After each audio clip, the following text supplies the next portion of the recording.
She opened the wrong door and walked straight into the arms of Manhattan's most dangerous man.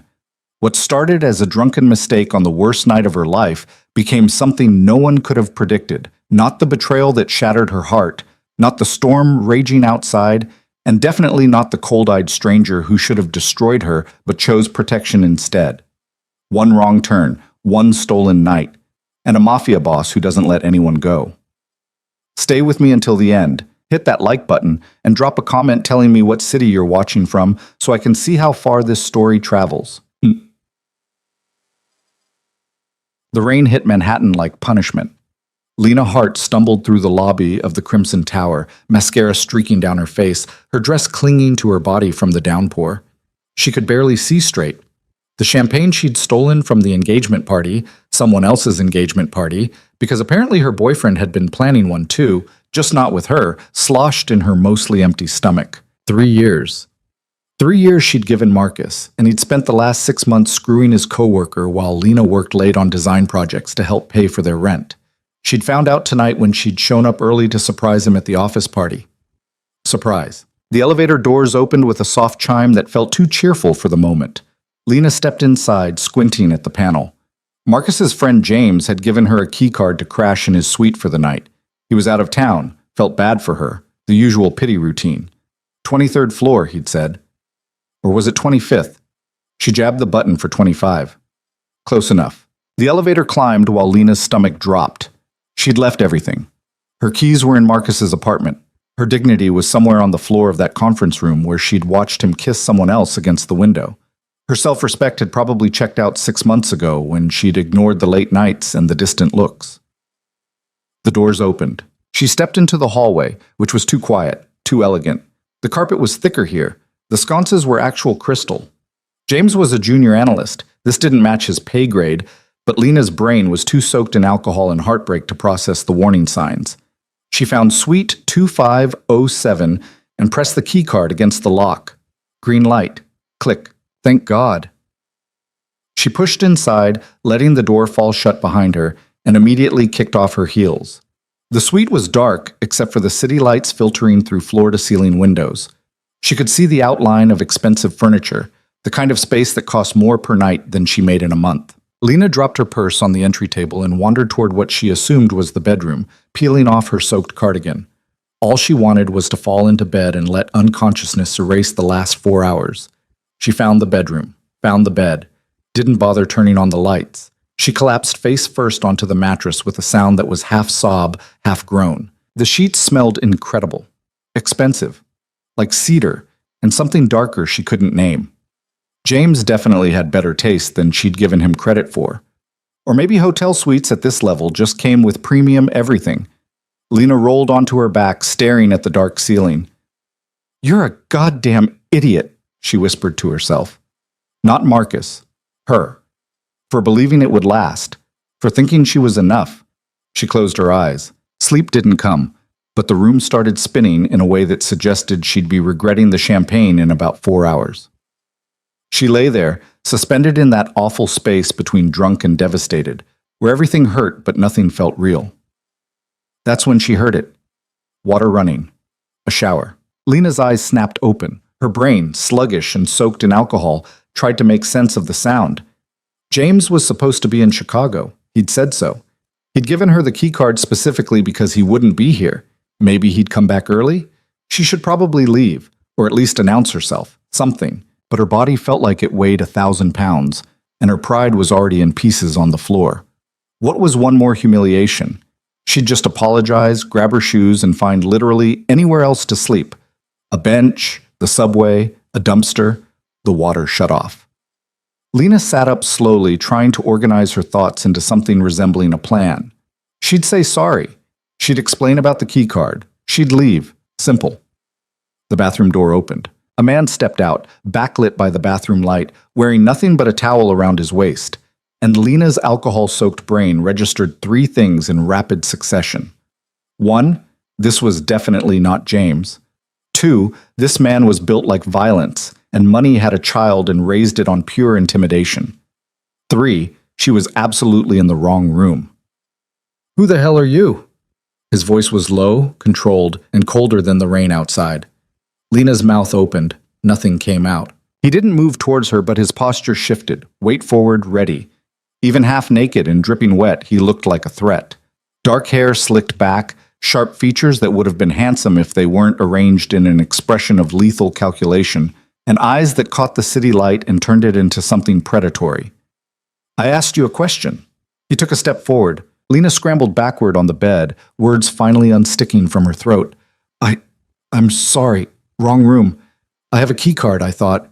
My friend said 23 or maybe 25, and She was babbling. She could hear herself babbling and couldn't stop. The man's eyes narrowed. "How did you get in here?" "The key card worked. I didn't break in, I swear. She held up her hands like that would prove her innocence. "I had the worst night, and I wasn't paying attention. And stand up." It wasn't a request. Lena stood on shaking legs. The room tilted slightly. She grabbed the bedpost for balance. The man watched her with the kind of focus that suggested he was cataloging everything. Her smudged makeup, her wet dress, the way she swayed on her feet, deciding if she was a threat or just pathetic. Probably pathetic, Lena thought miserably. "What's your name?" he asked. Lena Hart. I'm really sorry. I'll just go."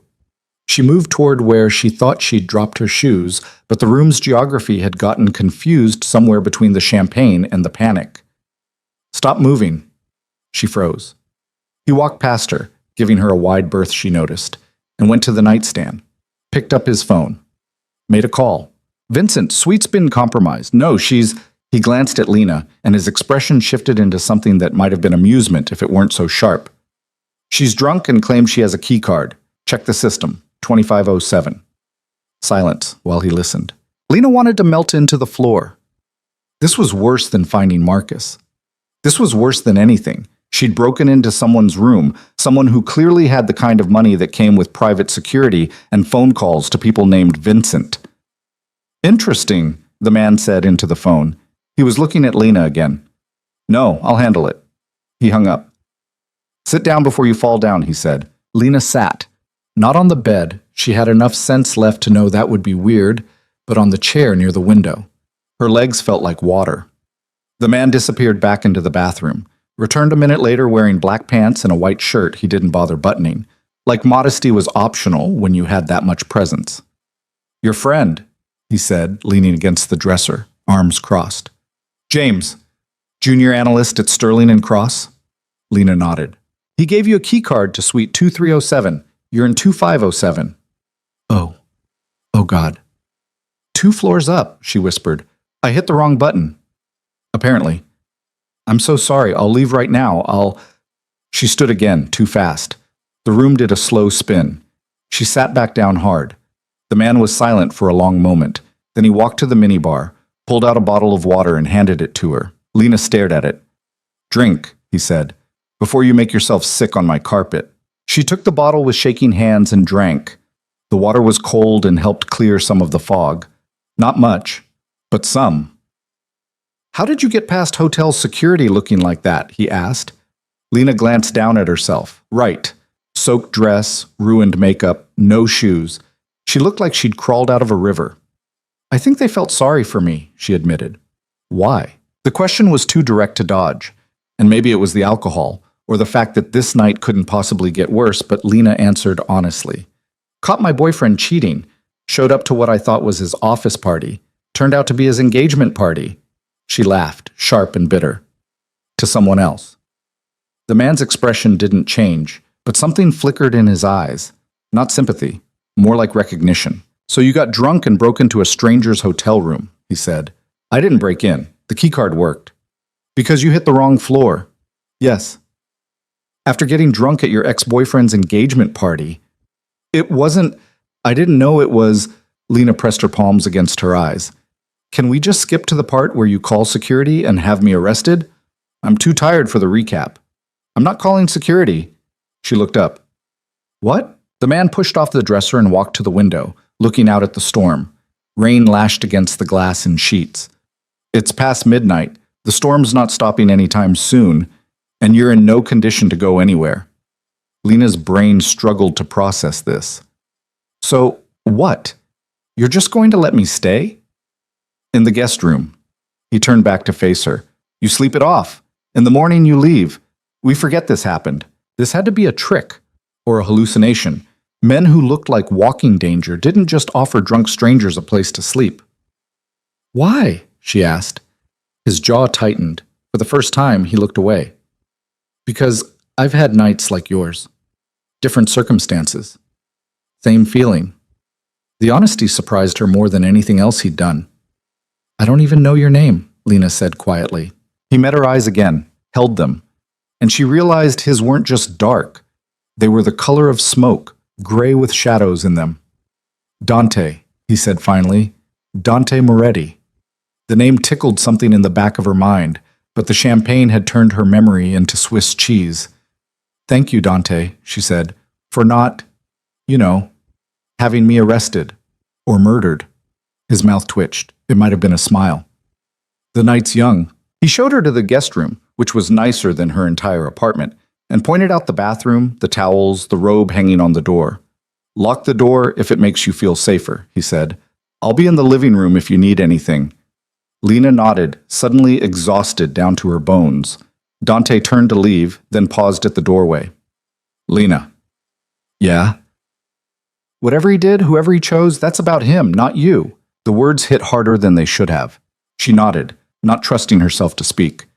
He left, closing the door quietly behind him. Lena stood there for a moment, dripping on the expensive carpet, trying to figure out what the hell had just happened. Then she peeled off her wet dress, took the fastest shower of her life, and crawled into the guest bed wearing the hotel robe. The sheets still smelled like cedar. She was asleep in minutes. Lena woke to splitting pain behind her eyes and sunlight cutting through the curtains like a weapon. Hangover. Right. She groaned and rolled over, then froze as the previous night came flooding back in pieces. The party. Marcus, the wrong room, the man in the towel. Dante. She sat up slowly, taking stock. Guest room. Still wearing the robe. Clothes nowhere in sight. This was fine. Everything was fine. Except the part where she'd drunkenly broken into a stranger's hotel suite, and he'd been weirdly decent about it. Lena found her dress hanging in the bathroom, mostly dry. Someone had clearly moved it from wherever she'd dropped it. The thought of Dante handling her wet clothes made her want to crawl under the bed and die, but she forced herself to get dressed anyway. She looked like hell. Makeup smudged beyond repair, hair a disaster, dress wrinkled. But it would have to do. She opened the guest room door carefully. The suite's living room was empty. Quiet. Morning light poured through the massive windows, showing off the space she'd been too drunk to appreciate last night. This wasn't just a hotel suite. This was the kind of place that had actual art on the walls, furniture that belonged in a magazine, and a view of Central Park that probably cost more per night than her monthly rent. A note sat on the coffee table next to a glass of water and 2 aspirin. Take these. There's coffee in the kitchen. Leave whenever you're ready. Last night stays between us. Lena picked up the aspirin, studying the handwriting. Bold, clean, efficient, like the man himself. She took the pills, drank the water, and made her way to the kitchen where a full pot of coffee waited. Someone, Dante presumably, had set out a clean mug. This whole situation was surreal. She poured coffee, added cream from the mini-fridge, and stood at the window while she drank it. The storm had cleared. The city looked washed clean, all glass and steel gleaming in the morning sun. Somewhere down there, Marcus was probably waking up next to his new fiancée. And Lena was drinking coffee in a presidential suite with a stranger who'd shown her more kindness in one night than Marcus had in the last 6 months. The universe had a twisted sense of humor. She finished the coffee, rinsed the mug, and gathered her things. Her purse was still on the entry table where she'd dropped it. Her shoes were by the door, neatly arranged. Lena slipped them on, took one last look at the suite, and let herself out. She half expected to see Dante in the hallway, but it was empty except for a cleaning cart 3 doors down. The elevator ride down felt like descending from a fever dream back into regular life. By the time she hit the lobby, Lena had almost convinced herself last night hadn't happened. Just the champagne playing tricks. A grief hallucination. Except when she walked past the front desk, the concierge looked up and said, Ms. Hart, Mr. Moretti wanted to ensure you made it home safely. Would you like us to call you a car? So, not a hallucination. No, thank you, Lena managed. I'm fine. She wasn't fine, but she made it to the subway, made it to her friend Jessa's apartment in Brooklyn, and collapsed on the couch with the whole sorry story spilling out. Wait, Jessa said, sitting up from where she'd been listening with increasing disbelief. You broke into Dante Moretti's suite? I didn't break in. The keycard worked. Lena, do you know who Dante Moretti is? The way she said it made Lena's stomach drop. Should I? Jessa grabbed her laptop. 30 seconds of typing later, she turned the screen around. Lena read the headline. Moretti Holdings expands Manhattan real estate empire. CEO Dante Moretti keeps low profile, despite billion-dollar portfolio. Below it, a photo. The same man from last night, but in a suit that probably cost more than her car, standing in front of a building Lena recognized. The Crimson Tower. He owns the hotel, she whispered. He owns half of Manhattan, Jessa corrected. Hotels, restaurants, commercial real estate, and that's just the legitimate business. What's the illegitimate business? Jessa gave her a look. No one knows for sure, but the Moretti family name comes with rumors, the kind that involve the words organized crime and don't ask questions. Lena's mouth went dry. I slept in a mob boss's guest room. You got drunk and passed out in a mob boss's guest room after breaking into his suite. I didn't break in. Lena stopped, put her head in her hands. Oh my God, I could have been killed. But you weren't, Jessa pointed out. He gave you aspirin and coffee and let you leave. That's actually kind of sweet for a possible crime lord? Nothing about this is sweet. This is a disaster. Or, Jessa said slowly, it's the universe telling you that Marcus was a practice round and now you're in the big leagues. I'm never seeing him again. It was one weird night. That's it. Jessa looked skeptical but didn't push. Lena spent the rest of the weekend trying to forget. She deleted Marcus's number, blocked him on everything. Threw herself into work. She had 2 client presentations next week and a portfolio review coming up for a position she desperately needed. By Monday morning, the whole thing had faded into something that felt like someone else's story. She dressed in her best interview outfit, black slacks, cream blouse, hair pulled back, and took the subway into Manhattan. The design firm she was interviewing with, Levine and Associates, had a reputation for working with high-end commercial clients. Landing a position there would change everything. The offices were in Midtown, all clean lines and modern furniture. Lena checked in with the receptionist, who told her to wait. She sat in the lobby reviewing her portfolio one more time, trying to calm her nerves. Miss Hart? A woman in her 50s with sharp eyes and sharper heels appeared. I'm Diana Levine. Thank you for coming in. Lena stood, shook her hand. Thank you for the opportunity. Diana led her down a hallway to a conference room. We're expanding our commercial division and looking for someone with fresh perspective. Your residential work is impressive, but we're curious to see how you translate that to larger scale projects. I'm excited to try, Lena said honestly. Diana smiled. Good. We have one more partner joining us. He's the client for our latest project and wanted to be part of the interview process. Ah, here he is. The conference room door opened. Lena turned, and every word she'd prepared evaporated as Dante Moretti walked into the room wearing a charcoal suit and an expression of mild surprise that matched her own shock. Ms. Hart, he said smoothly, like they'd never met, like she hadn't passed out in his guest bed 72 hours ago. Thank you for meeting with us. Diana looked between them. You two know each other? We've crossed paths, Dante said before Lena could speak. His eyes stayed on hers. Briefly, Lena's brain scrambled to catch up. This was the client? He was going to be in the interview? Wonderful, Diana said, oblivious to the undercurrent.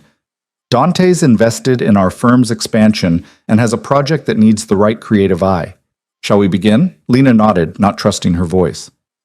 They sat.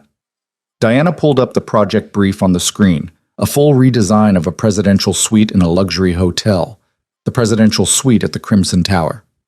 Of course it was. We want someone who understands luxury but isn't afraid to challenge conventions, Dante said, his voice professional, controlled. Someone who can see potential where others see limitations. Was he talking about the suite or about her? Lena forced herself to focus, to be professional. This was her shot. She couldn't blow it just because the client had seen her at her worst. I'd approach it as a story, she said, finding her footing. Every space tells one. Right now, hotel suites tend to tell the same story. Generic luxury, impersonal comfort. But a presidential suite should feel like a secret, something curated, intentional, a space that reveals itself slowly. Dante leaned back in his chair, watching her. Go on. Layers, Lena continued, warming to the subject.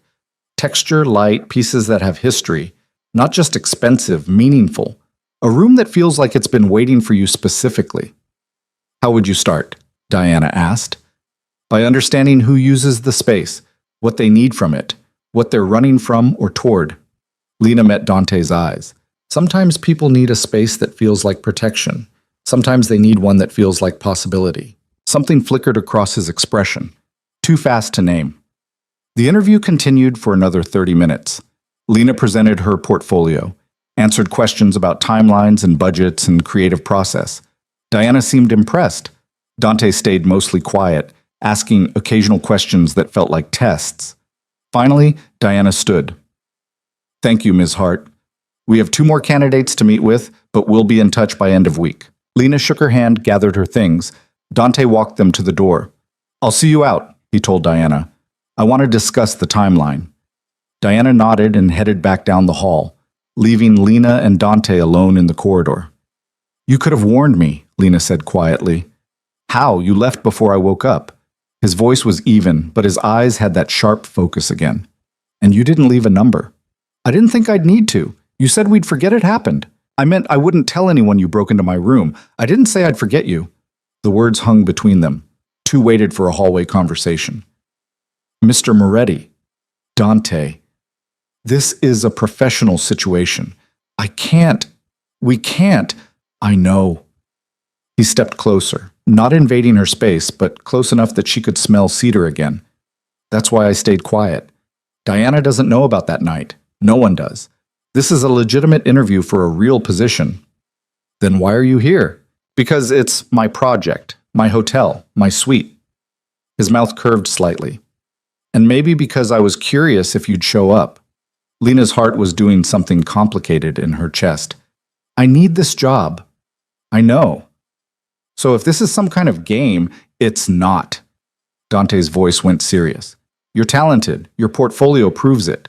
What happened last weekend has nothing to do with whether you're right for this project. Then what does it have to do with? He was quiet for a moment. Then, I don't know yet. Honest? Dangerous. Too much. Lena took a step back. I should go. Lena. He waited until she looked at him.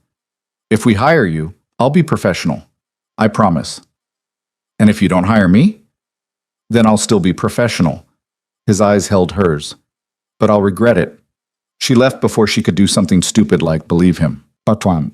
The call came Thursday afternoon. Ms. Hart, this is Diana Levine. I'll see... I'm pleased to offer you the position. When can you start? Lena's apartment was too small for the amount of screaming she wanted to do. She settled for texting Jessa. I got it.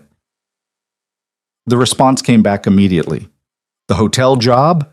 Yes, with the mystery man? His name is Dante, and yes, you're going to sleep with him. I am not, you absolutely are. Lena threw her phone on the couch. She wasn't going to sleep with her client. This was professional. She was professional. The fact that she could still remember exactly how he looked standing in that towel was irrelevant. She started Monday. The Levine and Associates offices buzzed with the kind of controlled chaos that came with multiple high-end projects running simultaneously. Diana set her up with a workspace, a real desk, not a shared table, and introduced her to the team. Dante wants to meet this afternoon, Diana said. Walk through the suite, discuss vision. I'll send you the access codes. He'll be there? Lena tried to sound casual.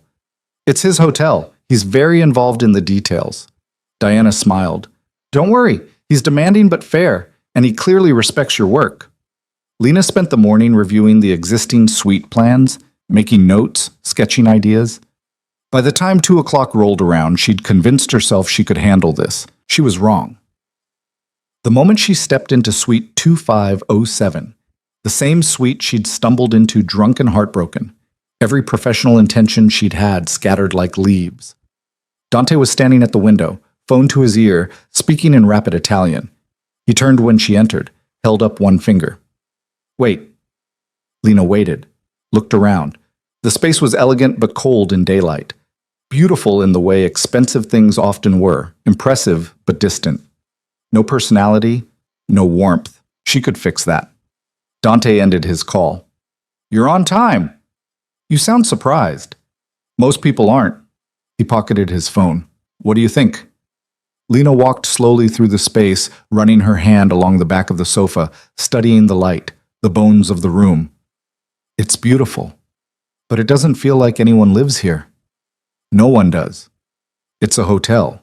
People stay here, though. They sleep here, work here, maybe fall apart here." She glanced at him. "It should feel like it knows that." His expression shifted. "What would you change?" "Everything." She pulled out her tablet, showing him the sketches she'd started. Warmer tones, layered textures, fewer hard edges, pieces with stories, vintage finds mixed with custom work. "I want someone to walk in and feel like they've been let into a secret." Dante moved closer to see the screen, close enough that she could feel the heat of him. "Show me." So she did. Walked him through her vision, the reading nook by the window, the bar area with hand-blown glass, the bedroom that would feel like sanctuary. She talked about light and shadow, about creating spaces within spaces. And Dante listened, really listened, asked questions that made her think harder, push further. "The bathroom," he said, pointing to her sketch. "That's not standard." "No, but it's better." She'd designed a wet room with a rainfall shower and a vintage clawfoot tub positioned to face the windows. Most people don't use hotel bathtubs because they feel impersonal. This one's different. It's an experience. Expensive experience. "You own half of Manhattan. I think you can afford the tub." His mouth twitched. "Fair point." They spent 2 hours going over details. Dante had opinions, strong ones, but he wasn't dismissive. When Lena pushed back on his suggestion to keep the existing lighting, he listened to her argument and conceded. "You're stubborn," he observed. "You hired me for my vision, not my compliance."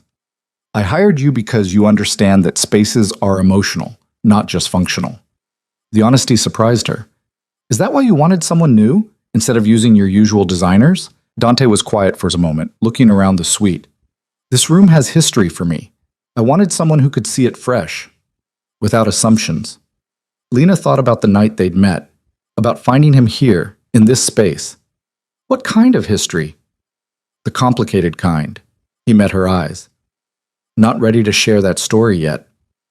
Yet, like there was a future where he might. "Fair enough," Lena said. "I've got complicated history with this room too." "I remember." Of course he did. They finished the walkthrough. Dante approved her preliminary budget, barely glanced at the numbers actually, which suggested either complete trust or complete indifference to cost. "How long?" he asked as they headed toward the door. 8 weeks if everything goes smoothly, 10 if we hit complications." "Make it 8. I have an event here in November. I want it done." "That's 3 months away." "I'm aware." He held the door open for her. "You said you could do it." "I said 8 weeks if everything goes smoothly. Things never go smoothly." "Then make them." His voice was calm but inflexible. "I have faith in you." Lena wanted to argue, but the challenge in his eyes stopped her. He was testing her again, seeing if she'd buckle under pressure. 8 weeks, she agreed, "but I'll need direct access to you for approvals. No waiting 3 days for your assistant to forward emails." "Done. Give me your number." She recited it, watched him save it in his phone. "Don't abuse this," she warned. "I never abuse anything I value." The way he said it made her stomach flip. Lena left before she could analyze that too closely. The next 6 weeks blurred into controlled chaos. Lena threw herself into the project with single-minded focus. She met with fabricators, hunted vintage pieces in Brooklyn warehouses, argued with contractors about timelines. Diana gave her surprising freedom, and Dante, true to his word, responded to her messages within hours, approved changes without micromanaging. But their interactions stayed carefully professional. Brief texts about tile samples, quick calls about furniture delivery. A couple of in-person meetings where they discussed progress with Diana present. Nothing personal, nothing that referenced the night they'd met. Lena told herself she was relieved. She was lying, because every time her phone buzzed with a message from Dante, her heart did something stupid. And every time she stood in that suite, she remembered how he'd looked at her, not with pity, but with something close to understanding. You're thinking about him, Jessa announced one Friday night over wine. I'm thinking about grout color. Liar, Lena sighed. It doesn't matter, this is professional. He gave you his personal number. For work purposes. He watches you when you're in the room. Vanessa from accounting told me. She saw you two at a site meeting last week. Vanessa from accounting needs a hobby. Jessa leaned forward. Do you like him? I don't know him. That's not an answer. Lena stared into her wine. He's dangerous. Or he's damaged. There's a difference. Either way, it's a bad idea. The best ones usually are. By week 7, the suite was nearly finished. The transformation was stunning. Lena knew it without ego. She'd turned cold elegance into warm sophistication, created spaces that invited you to stay, to breathe, to feel safe. The vintage tub had arrived from an estate sale in Connecticut, the custom bar from a craftsman in Red Hook. The bedroom now had blackout curtains and charcoal velvet, and a reading chair positioned perfectly for morning light. It looked like a home, a beautiful, expensive, carefully curated home. Dante came to see it on a Tuesday evening. Lena was alone in the suite, arranging books on the shelves she'd installed. She'd bought first editions, old poetry collections, novels with broken spines, books that had been loved. She heard the door open, turned. Dante stood in the entryway, perfectly still. Well, she asked, suddenly nervous. What do you think? He didn't answer immediately, just walked slowly through the space, taking it in, ran his hand along the bar, studied the tub, stood at the window where she'd positioned a leather chair. Lena waited, barely breathing. Finally, he turned to face her. It's perfect. The relief hit hard. Yeah? You made it feel... He stopped, started again. I've been in this room 1,000 times. I've never wanted to stay before. Something in his voice made her chest tight.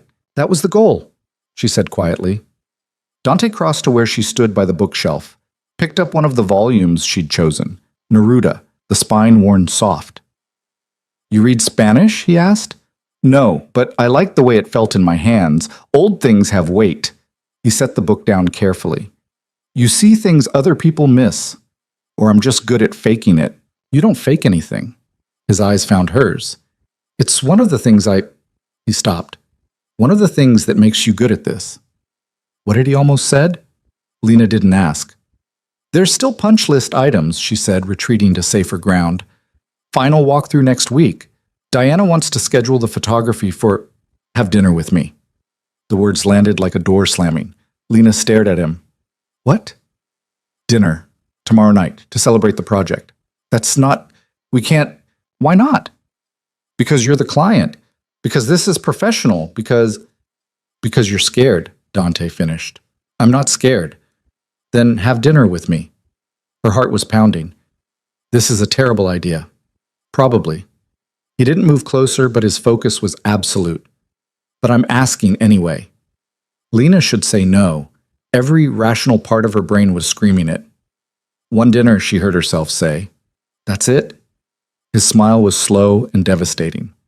One dinner, he agreed, and Lena realized, far too late, that she'd just made a mistake she couldn't take back. Lena changed outfits 4 times before settling on a black dress that looked effortless but had cost her 2 weeks of grocery money. She told herself it was just dinner, a professional celebration.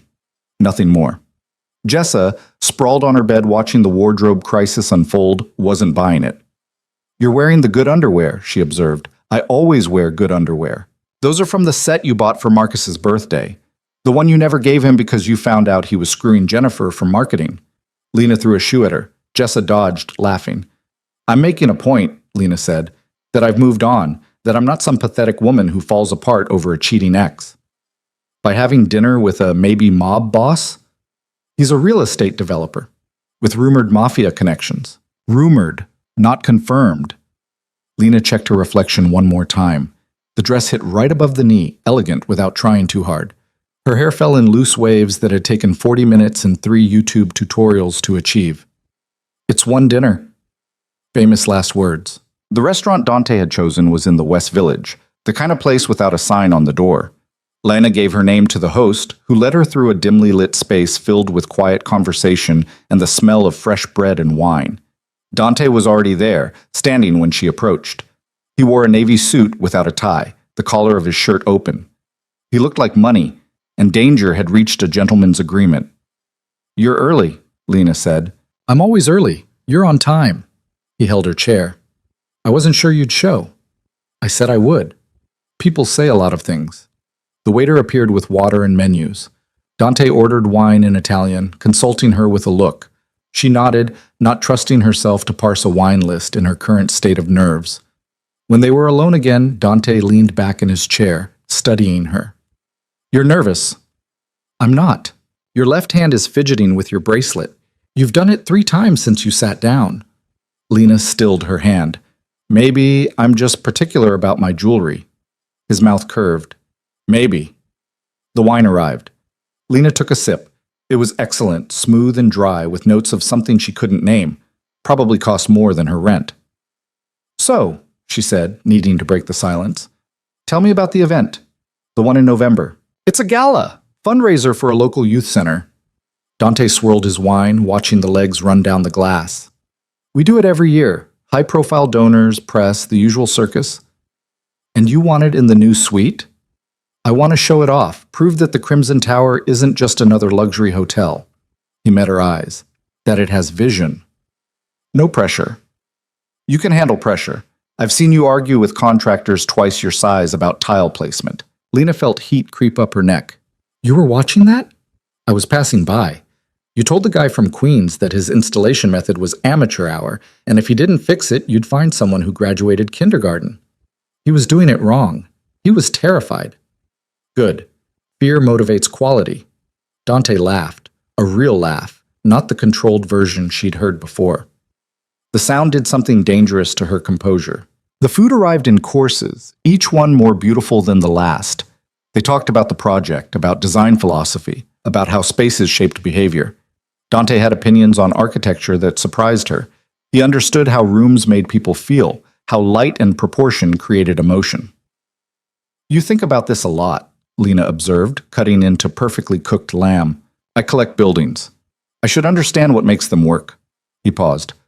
"My father used to say real estate was about location. He was wrong. It's about psychology." It was the first time he'd mentioned family. Lena filed it away, curious. "What did your father do?" she asked carefully. Dante's expression went neutral. "Import-export. Traditional family business." The way he said it suggested the conversation was closed. Lena let it drop. "What about you?" Dante asked. "How does someone end up in interior design?" "My mom was an artist, painter mostly. She saw the world in color and composition." Lena smiled at the memory. "She used to rearrange our apartment every 6 months. New layout, new energy. Drove my dad crazy, but I loved it. Watching her transform space with just furniture and light." "She taught you." "She died when I was 16. Cancer." The word still tasted bitter. "But yeah, she taught me to see possibilities instead of limitations." Dante was quiet for a moment. "I'm sorry. It was a long time ago."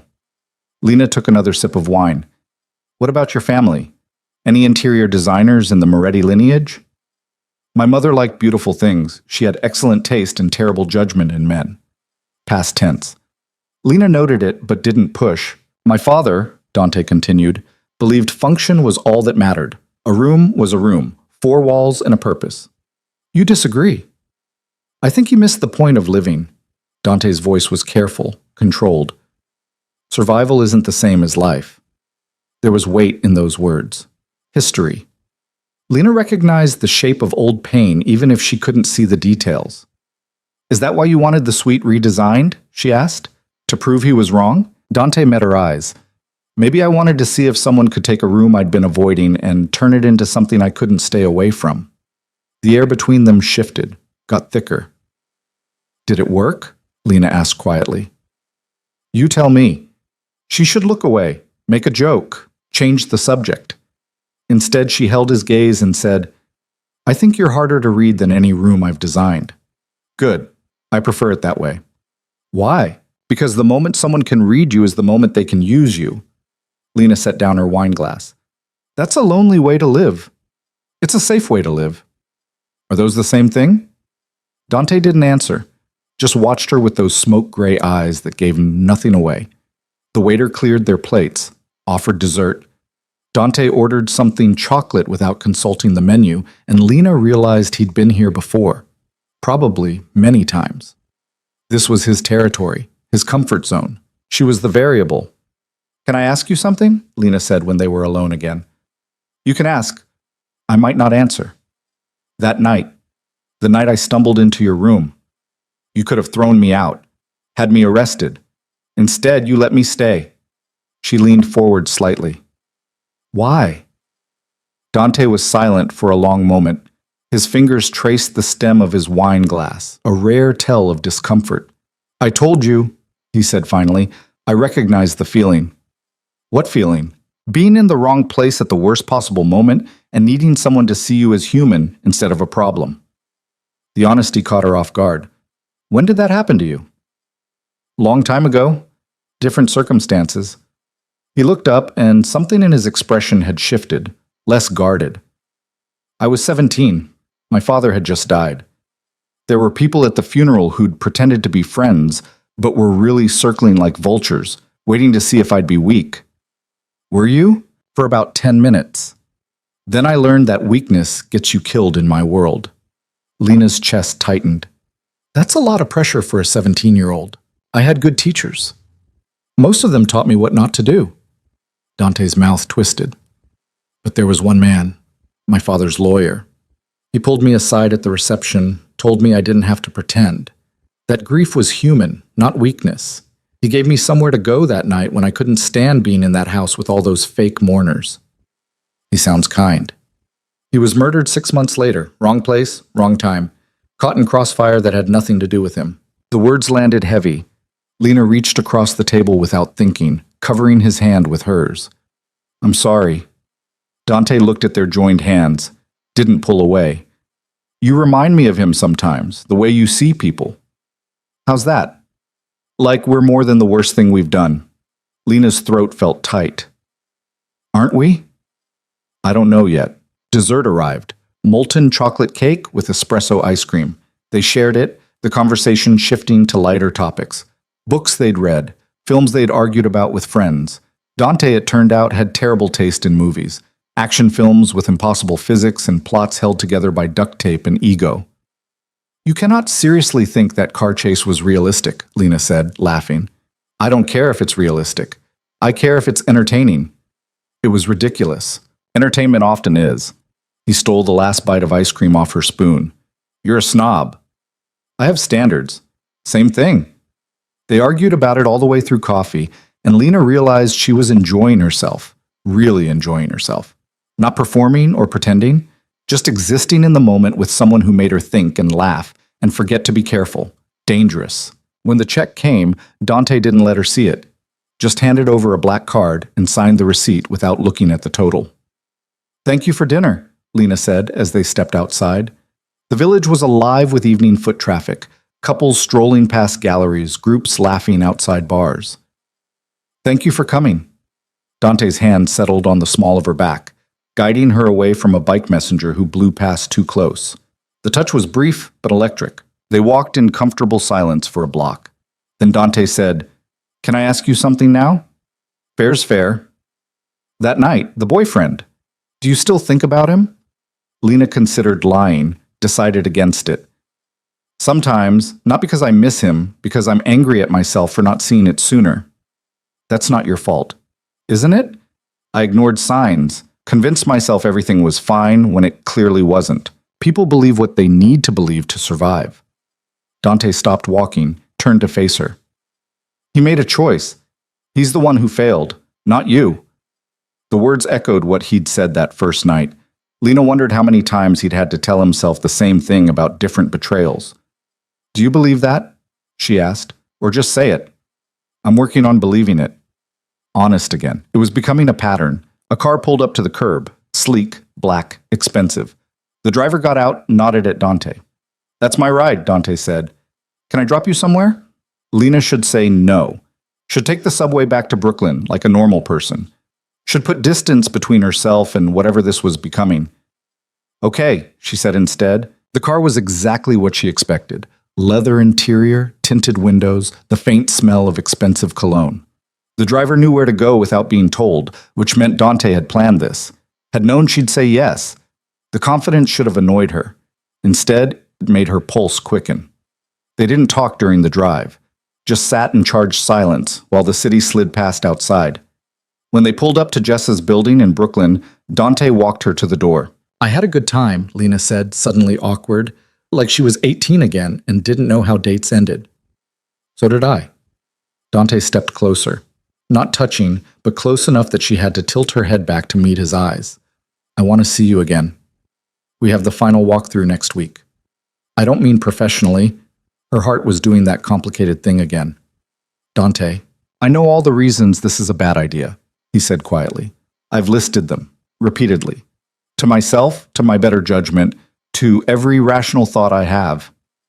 And I'm asking anyway.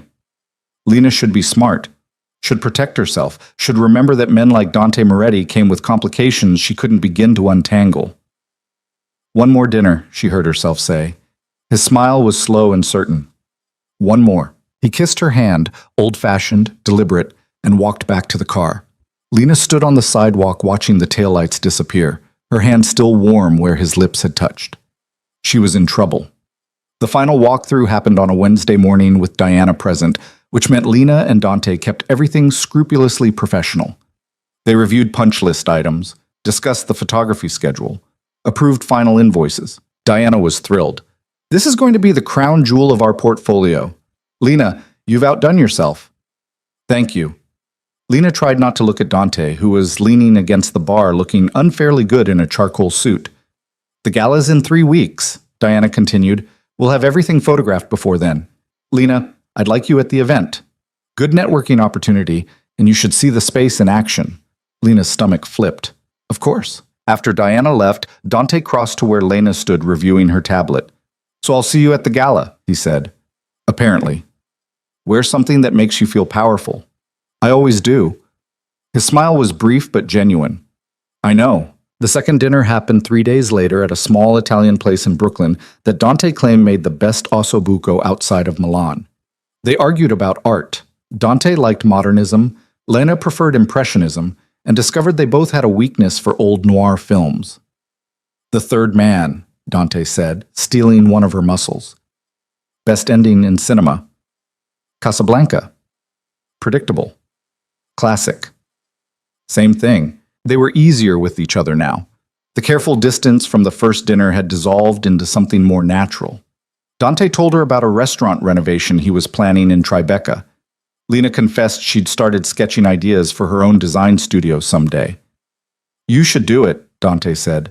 "Stop working for other people." "I need experience first, credibility.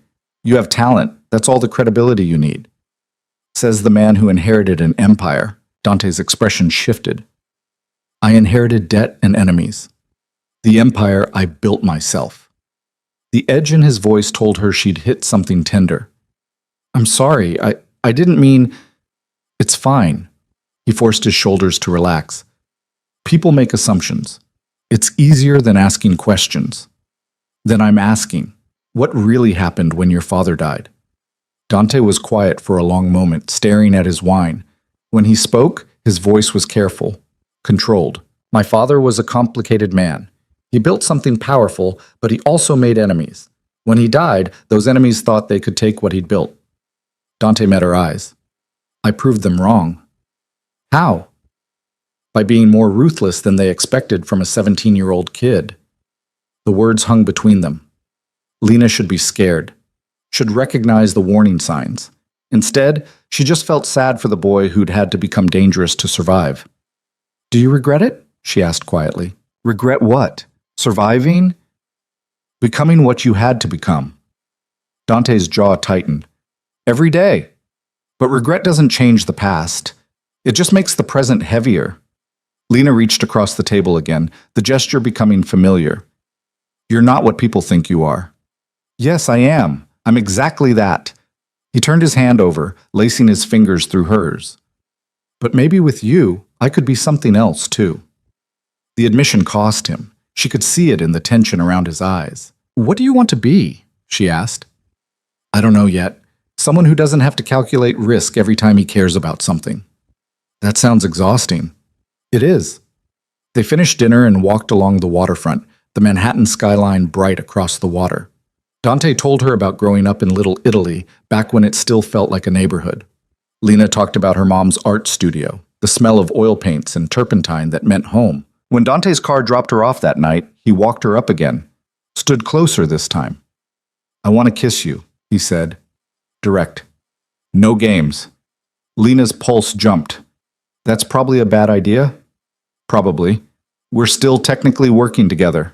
The project's done. Invoices are filed. The gala is 3 weeks away." He stepped closer. "Lena, if you don't want this, say so. I'll back off. We'll stay professional. And if I do want this, then stop listing reasons why we shouldn't." She kissed him. Or he kissed her. Later, she wouldn't be able to say who moved first. Just that suddenly his mouth was on hers, and his hand was in her hair, and she was pressed against her building's door, with her fingers twisted in his shirt. The kiss was nothing like she expected. Not smooth or practiced. Desperate. Like he'd been holding back for weeks and finally couldn't anymore. When they broke apart, both breathing hard, Dante rested his forehead against hers. "That was..." he started. "Yeah. I should go." "Probably." He didn't move. Neither did she. "Lena," his voice was rough. "I'm trying to do this right." "What does right look like?" "Not rushing, not scaring you off, not letting you think this is just physical." She pulled back enough to see his face. "What is it?" "I don't know yet, but it matters. You matter." The honesty undid her. "Come to the gala with me," Dante said. "Not as my designer, as my date." "That's very public." "I know. People will talk. Let them." Lena should think about this, should consider the implications. Instead, she said, "Okay." His smile was worth every complication that would follow. The 3 weeks until the gala passed in a blur of final details and stolen moments. Dante took her to dinner twice more. Once at a rooftop restaurant where they watched the sunset, once at a hole-in-the-wall Thai place he claimed made the best curry in the city. He was right about the curry. They texted constantly. Stupid things, mostly. Photos of bad design choices spotted in the wild. Arguments about whether pineapple belonged on pizza. Once, very late at night, Dante sent her a message that just said, "Can't sleep. Thinking about you." And Lena stared at her phone for 10 minutes, trying to formulate a response that didn't sound desperate. She settled on same and fell asleep smiling. Jessa watched the whole thing with increasing amusement. "You're falling for him," she announced one Saturday morning over coffee. "I barely know him. You know enough. And he's falling for you too. You don't know that. Lena, the man sends you photos of architectural crimes at 3 in the morning and calls them our running list of what not to do. He's gone. Maybe. Probably." Lena didn't let herself think about it too hard. The night of the gala, she wore a dress she'd found in a vintage shop in Soho. Emerald silk that made her skin glow and her curves dangerous. Jessa helped with her hair, pinning it up in a style that looked effortless but had taken 45 minutes. "You look like you could break hearts," Jessa said, stepping back to admire her work. "I'm just trying not to embarrass myself in front of Manhattan's elite." "Please, you're going to walk in on Dante Moretti's arm. You've already won." Dante picked her up himself, no driver this time. He wore a tuxedo that should be illegal and looked at her like she'd stopped his heart. "You're beautiful," he said, simple, direct. "You clean up okay yourself." His laugh was quiet. "Come on, let's go show off your work." The Crimson Tower lobby was transformed. Ice sculptures, champagne fountains, servers in crisp uniforms carrying trays of delicate appetizers. Lena recognized some of the guests from magazines. Old money, new money, people who shaped the city with phone calls and checkbooks. Dante's hand settled on the small of her back as they entered, a claiming gesture that didn't go unnoticed. "You're sure about this?" Lena whispered. "Going public?" "Completely." The suite looked perfect. Lena's design had been photographed beautifully, each detail showcased. Guests circulated through, admiring the transformation, and more than one person asked for her card. Diana found her within the first hour, beaming. "You're the star of the night. 3 potential clients already." The space sells itself. "The space is gorgeous because you understood what it needed to be." Diana squeezed her arm. You're going to have quite a career, Lena Hart. Dante stayed close but not suffocating, introducing her to people who mattered, making it clear without words that she wasn't just the designer. She was with him. Around 10, a man approached. Older, expensive suit, cold eyes. He looked at Lena the way someone might assess furniture. Dante. Interesting choice in companions. Dante's entire demeanor changed. The easy warmth vanished, replaced by something sharp and dangerous. Careful, Richard, he said quietly. Just observing. She's a bit young for you, isn't she? And that dress... Richard's eyes traveled deliberately over Lena in a way that made her skin crawl. Very accessible. Lena opened her mouth to respond, but Dante moved first. He stepped between them, blocking Richard's view of her entirely. When he spoke, his voice was soft, lethal. You're going to apologize to her. Then you're going to walk away. And if you ever speak about her, or to her, like that again, I will make sure every business deal you have in this city dies overnight. Are we clear? Richard's face went pale. Dante, I didn't mean apologize. I'm sorry, Miss Hart, Lena supplied, her voice steadier than she felt. Miss Hart, I apologize. Dante didn't move. Now leave. Richard left. The whole exchange had taken maybe 30 seconds, but Lena felt like she'd witnessed something fundamental shift. This was the man people whispered about, the one who built empires and crushed threats with terrifying calm. Dante turned back to her, his expression smoothing. Are you okay? I've handled worse. You shouldn't have to handle that at all. His hand found hers. Come on, let's get some air. They slipped out onto the private balcony attached to the suite. The city sprawled below them, endless lights against dark sky.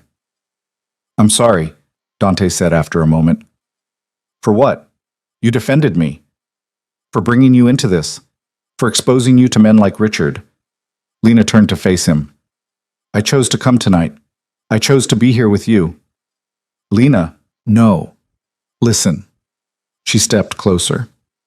I know what people think about you. I've heard the rumors, and maybe some of them are true. But you've never been anything but honest with me.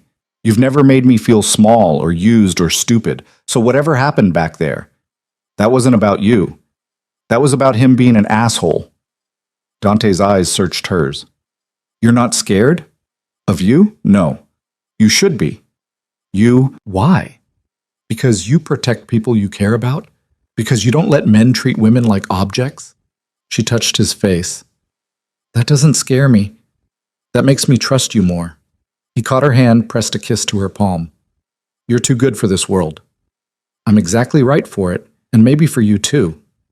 The kiss was slower this time, deliberate. His hands framed her face like she was something precious, and Lena felt herself falling into it completely. When they broke apart, Dante's phone was buzzing. He glanced at it, frowned. I have to take this. Business. 2 minutes. I'll wait here. He disappeared inside. Lena stayed on the balcony, breathing in the cold November air, trying to process everything. The gala, the confrontation, the kiss, the way Dante looked at her like she mattered more than anything else in the room. She was in deep, past the point of protecting herself. And for the first time in months, maybe years, she didn't care. Dante didn't come back in 2 minutes. Lena waited on the balcony, watching the party continue inside through the glass. Guests mingled, laughed, sipped champagne from crystal flutes. Diana was deep in conversation with a woman Lena recognized from a design magazine. Everything looked perfect from the outside. 5 minutes passed. Then 10. Lena's phone buzzed, a text from Dante. Something came up. Vincent will take you home. I'm sorry. She stared at the message, feeling something cold settle in her chest. No explanation, no estimated time. Just an apology and a driver. She could go back inside. Network. Make use of the opportunities Diana had mentioned, but the thought of walking back into that room alone, of people asking where Dante went, made her stomach turn. Lena gathered her coat and took the elevator down. Vincent was already waiting at the curb, the black car idling. He opened the door without a word, his face professionally blank. The drive back to Brooklyn was silent.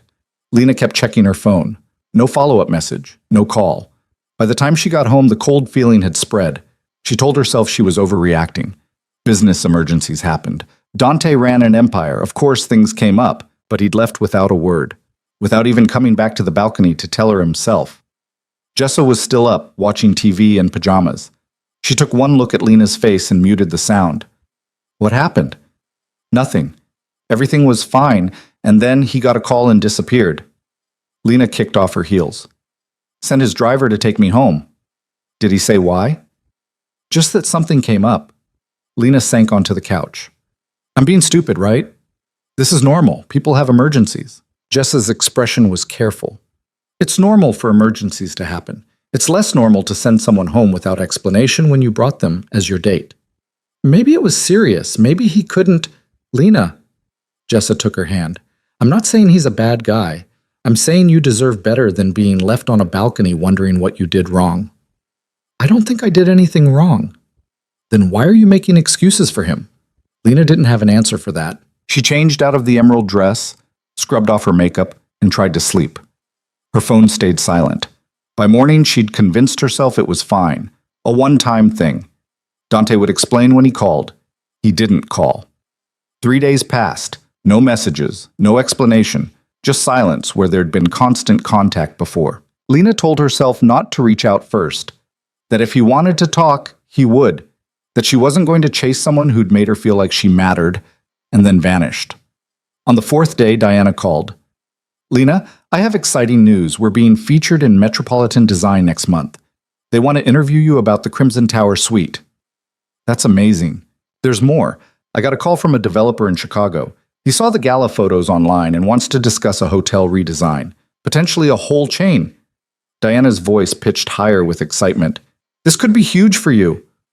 Chicago? I know it's far, but the opportunity, Lena, this is the kind of project that makes careers. I think you should take the meeting. Lena's brain struggled to keep up. When? Next week. He's flying you out, putting you up at his flagship property. First-class treatment. Diana paused. I already told him you'd come. Was that presumptuous?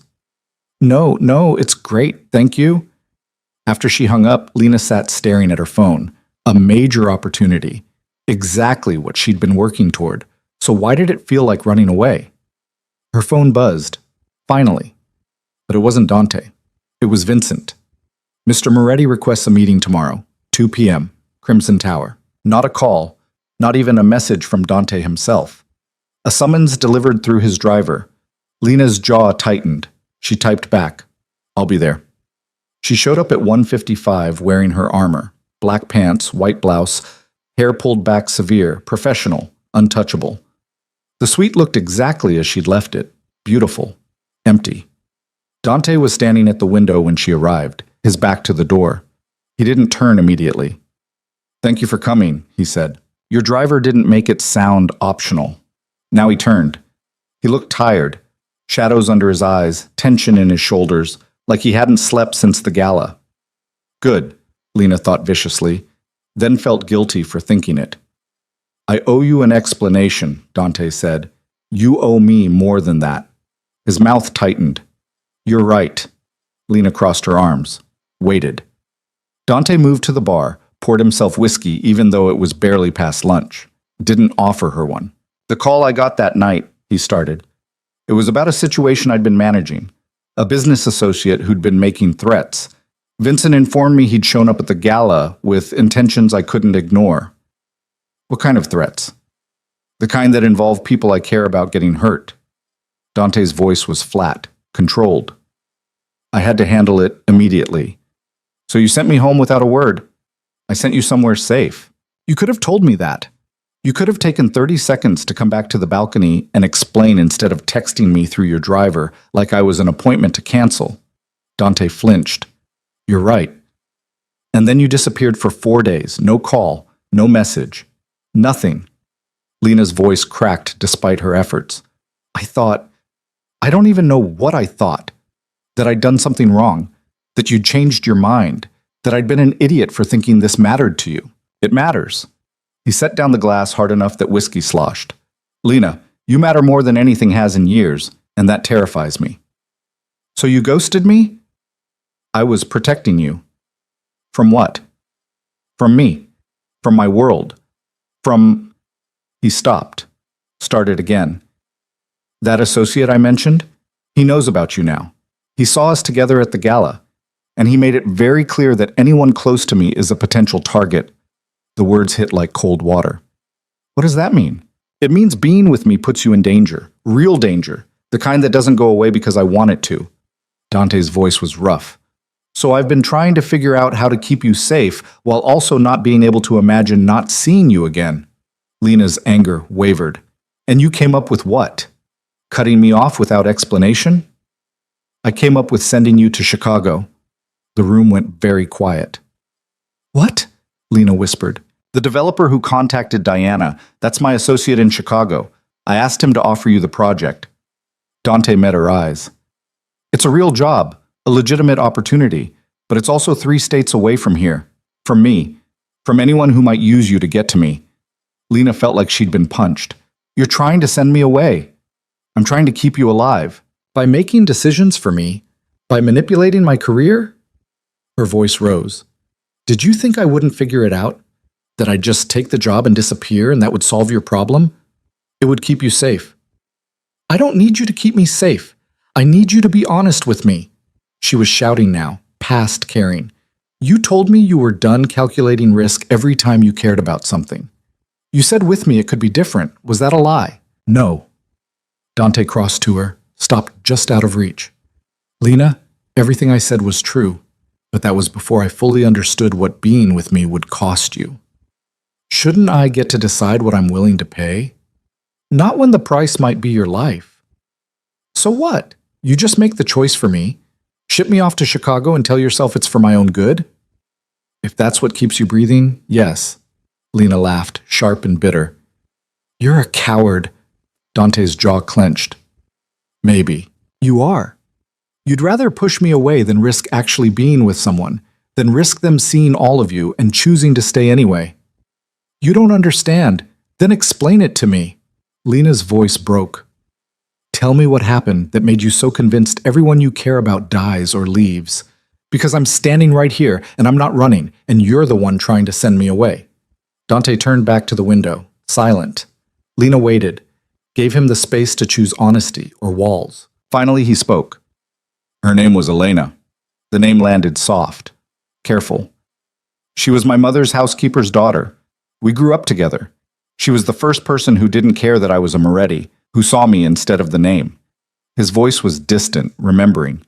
When my father died and everything went to hell, she stood by me, told me she didn't care about the danger, that we'd face it together. Lena's chest tightened. She already knew how this story ended. I believed her, Dante continued. I let her in, let her see everything. And for a while it was good. I thought maybe I could have both, the Empire and someone to share it with. What happened? My father's enemies came for me. They knew the best way to hurt me wasn't to attack directly. It was to take someone I loved. His hands fisted on the windowsill. They grabbed her outside her apartment, held her for 3 days, made sure I knew exactly what they were doing to her. Lena's hand went to her mouth. I got her back, Dante said flatly. Paid the ransom, eliminated everyone involved, but she was broken. What they did to her, she couldn't look at me without seeing the reason it happened. She left the city 6 months later. I haven't spoken to her since. Dante. She was 19 years old. She had nothing to do with my world, my choices, my father's sins, and they destroyed her to make a point.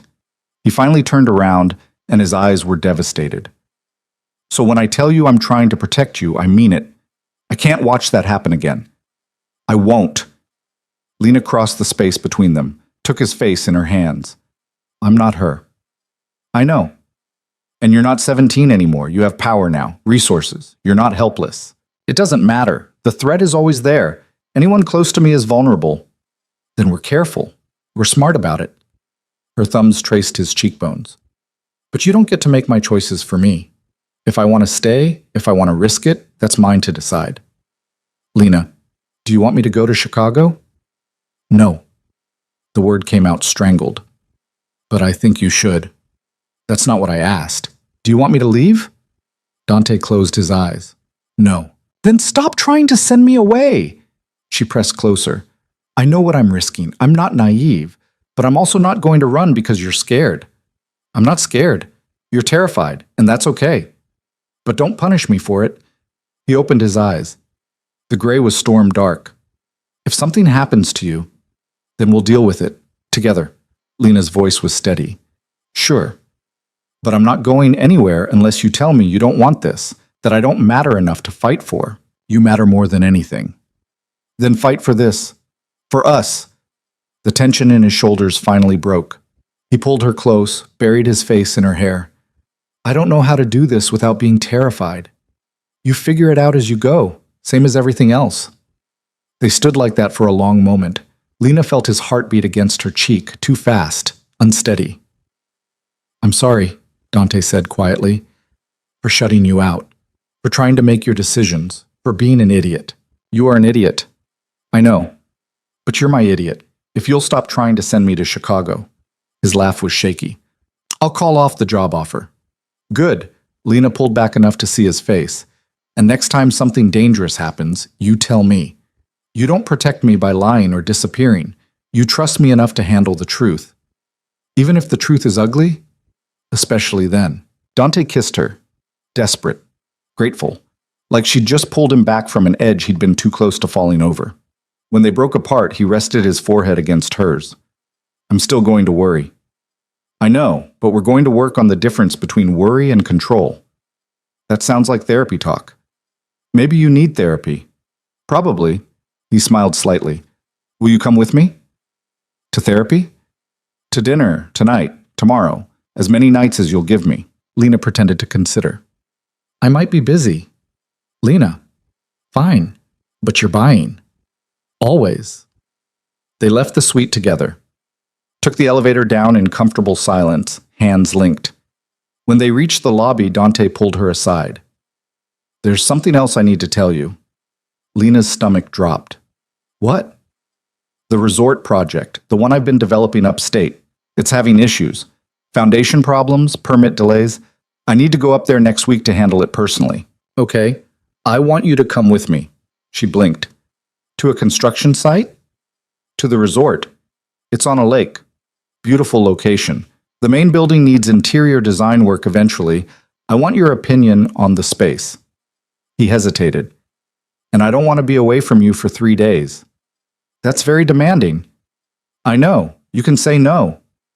Lena thought about it. A weekend away. Alone with Dante. Away from the city, the pressure, the eyes watching. When do we leave? His smile was sunlight breaking through clouds. Friday morning. The rest of the week passed in a blur of work and anticipation. Diana was understanding about Lena turning down the Chicago job. Someone else from the firm would take the meeting instead. Lena focused on smaller projects, building her portfolio, fielding calls from potential clients who'd seen the gala photos. She and Dante texted constantly, but carefully. No more disappearing acts. No more assumptions. When Dante had to cancel dinner Wednesday because of a board meeting that ran late, he called her himself to explain and suggested breakfast Thursday instead. They were learning. Slowly. Imperfectly. Friday morning, Dante picked her up at 6. The drive upstate took 3 hours through increasingly rural landscape, cities giving way to small towns and then to forest. They talked about everything and nothing. Books, music, the ridiculous action movies Dante loved. I still think you have terrible taste, Lena said. I think you're a snob who can't appreciate pure entertainment. They blew up a helicopter with a motorcycle. A motorcycle? Exactly. Peak cinema. She threw a piece of the muffin she'd been eating at him. He caught it without looking away from the road. The resort sat on the edge of a massive lake, surrounded by pine forest. The main building was half-finished, construction equipment scattered around like abandoned toys. But even incomplete, Lena could see the potential. Sprawling stone and glass structure, huge windows facing the water. It's beautiful, she said. It will be, once we solve the foundation issues and the county stops changing their requirements every 3 weeks. Dante parked near a smaller building set back from the main construction. That's the guest house, where we're staying. The guest house was modest compared to the main resort, but still elegant. 2 bedrooms, open kitchen and living area, wraparound porch with lake views. Someone had stocked the fridge with groceries. Vincent's work, Dante explained. He's efficient. He's thorough. Lena explored the space, already mentally cataloging design elements she liked. This is nice. We can stay here while I meet with the contractors. You can look around, sketch ideas, or just relax, whatever you want. What she wanted was to stop pretending this was just a professional trip. Lena crossed to where Dante stood unpacking groceries and kissed him, slow, deliberate. "Hi," she said when they broke apart. "Hi yourself." His hand settled on her hips. "What was that for?" "For bringing me here. For trusting me enough to let me in." "I'm working on it." "I know." She kissed him again. "Keep working." They spent the afternoon together, Dante reviewing plans with his site manager while Lena sketched the main building's interior, imagining how to make the space feel warm despite its size. When the contractors left around 5, they walked down to the lake. The water was dark glass, reflecting pine trees and sky. No boats, no people. Just silence and the occasional call of a bird Lena couldn't name. "This is where I come when the city gets too loud," Dante said. "It's the only place I can hear myself think." "I can see why." Lena picked up a smooth stone, turned it over in her palm. "It's peaceful." "I almost didn't buy it. Thought it was too far from everything that mattered." "What changed your mind?" "I realized distance from the chaos might be exactly what I needed." He glanced at her. "Somewhere I could be someone other than Dante Moretti, empire builder and target." "Who are you here?" "I'm still figuring that out." They stayed until the sun started to set, painting the lake in shades of orange and pink. When the temperature dropped, they headed back to the guest house. Dante cooked, pasta with fresh vegetables, simple but good, while Lena opened wine. They ate on the porch, wrapped in blankets against the November chill, talking about the resort's potential. Lena suggested making each room feel distinct, using local artists for custom pieces. Dante listened, asked questions, made notes. "You're good at this," he said, "seeing what a place could be. It's easier when the bones are right. This place has good bones." "So do you," Lena laughed.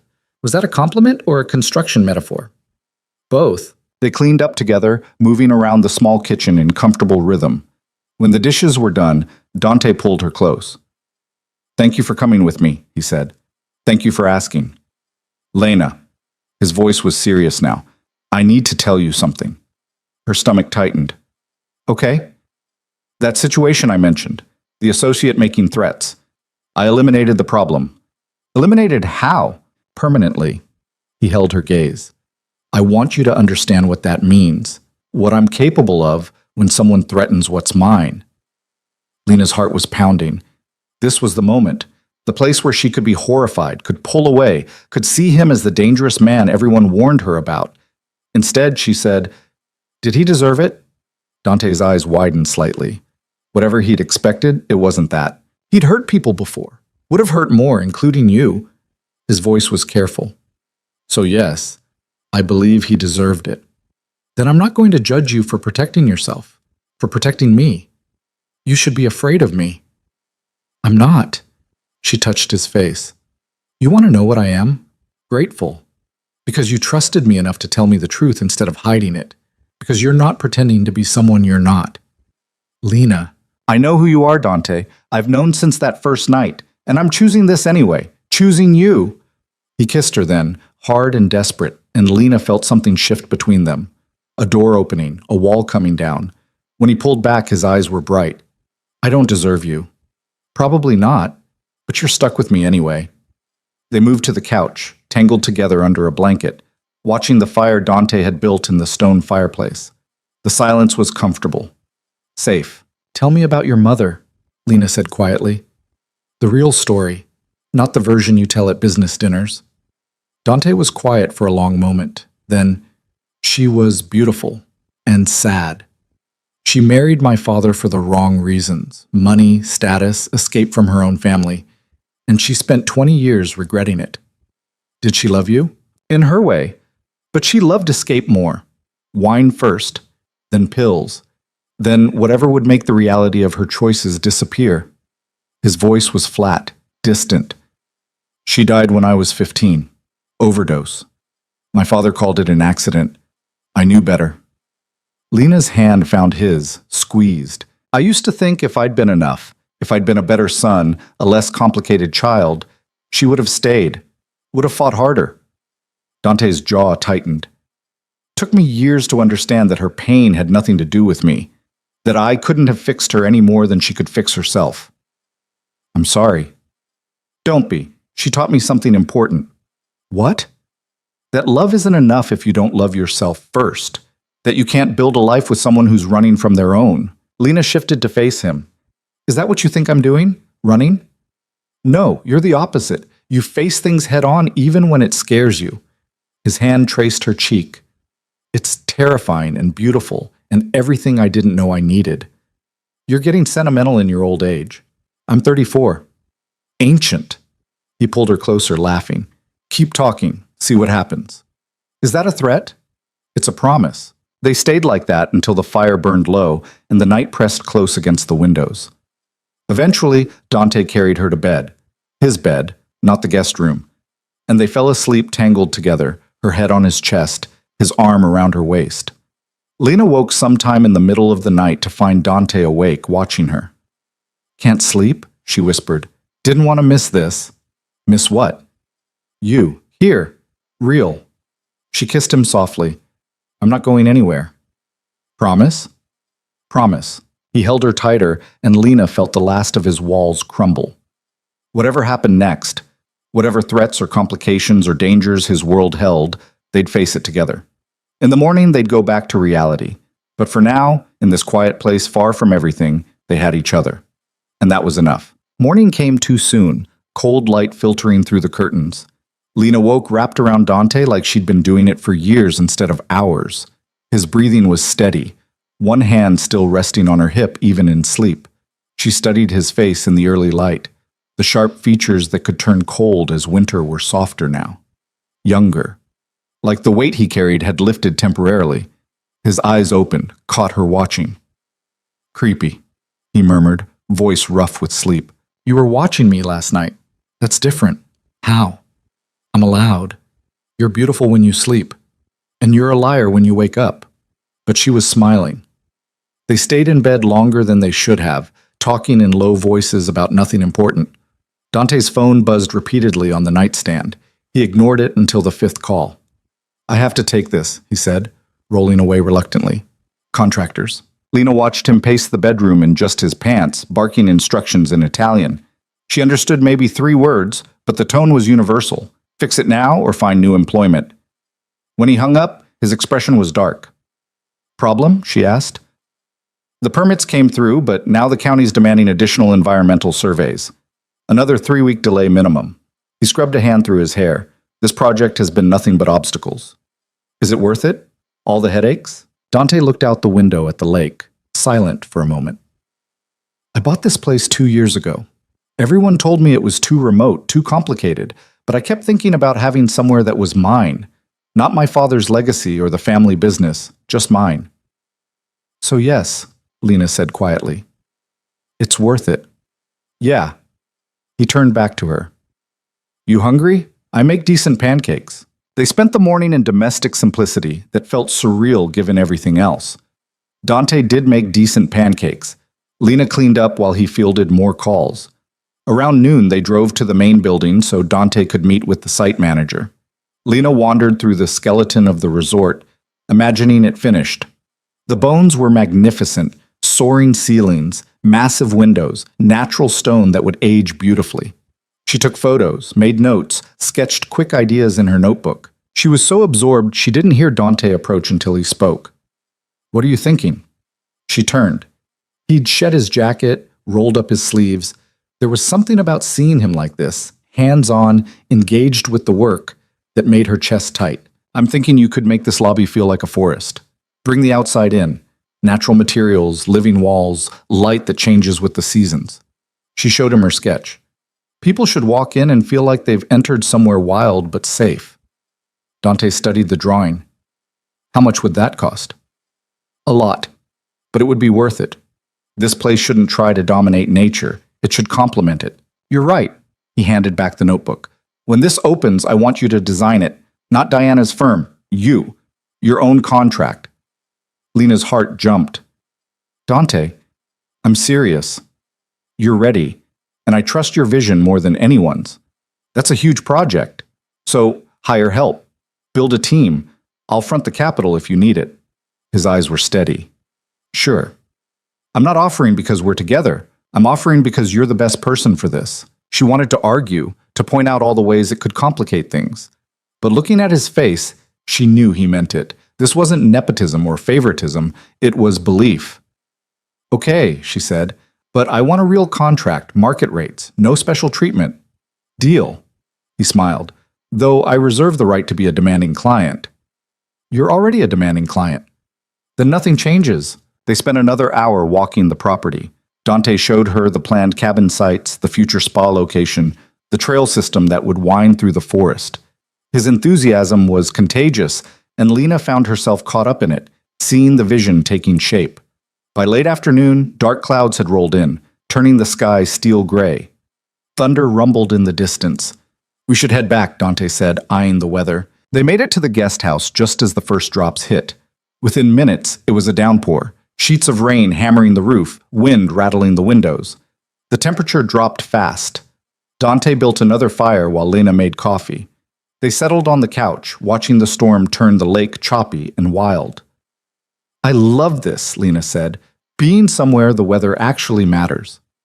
City kid? Born and raised. My mom used to take me to Central Park during thunderstorms. Said it was the only time the city felt honest. Honest how? Like it stopped pretending to be civilized and just was what it was. Loud and messy and real. She sipped her coffee. I think that's why I liked her art.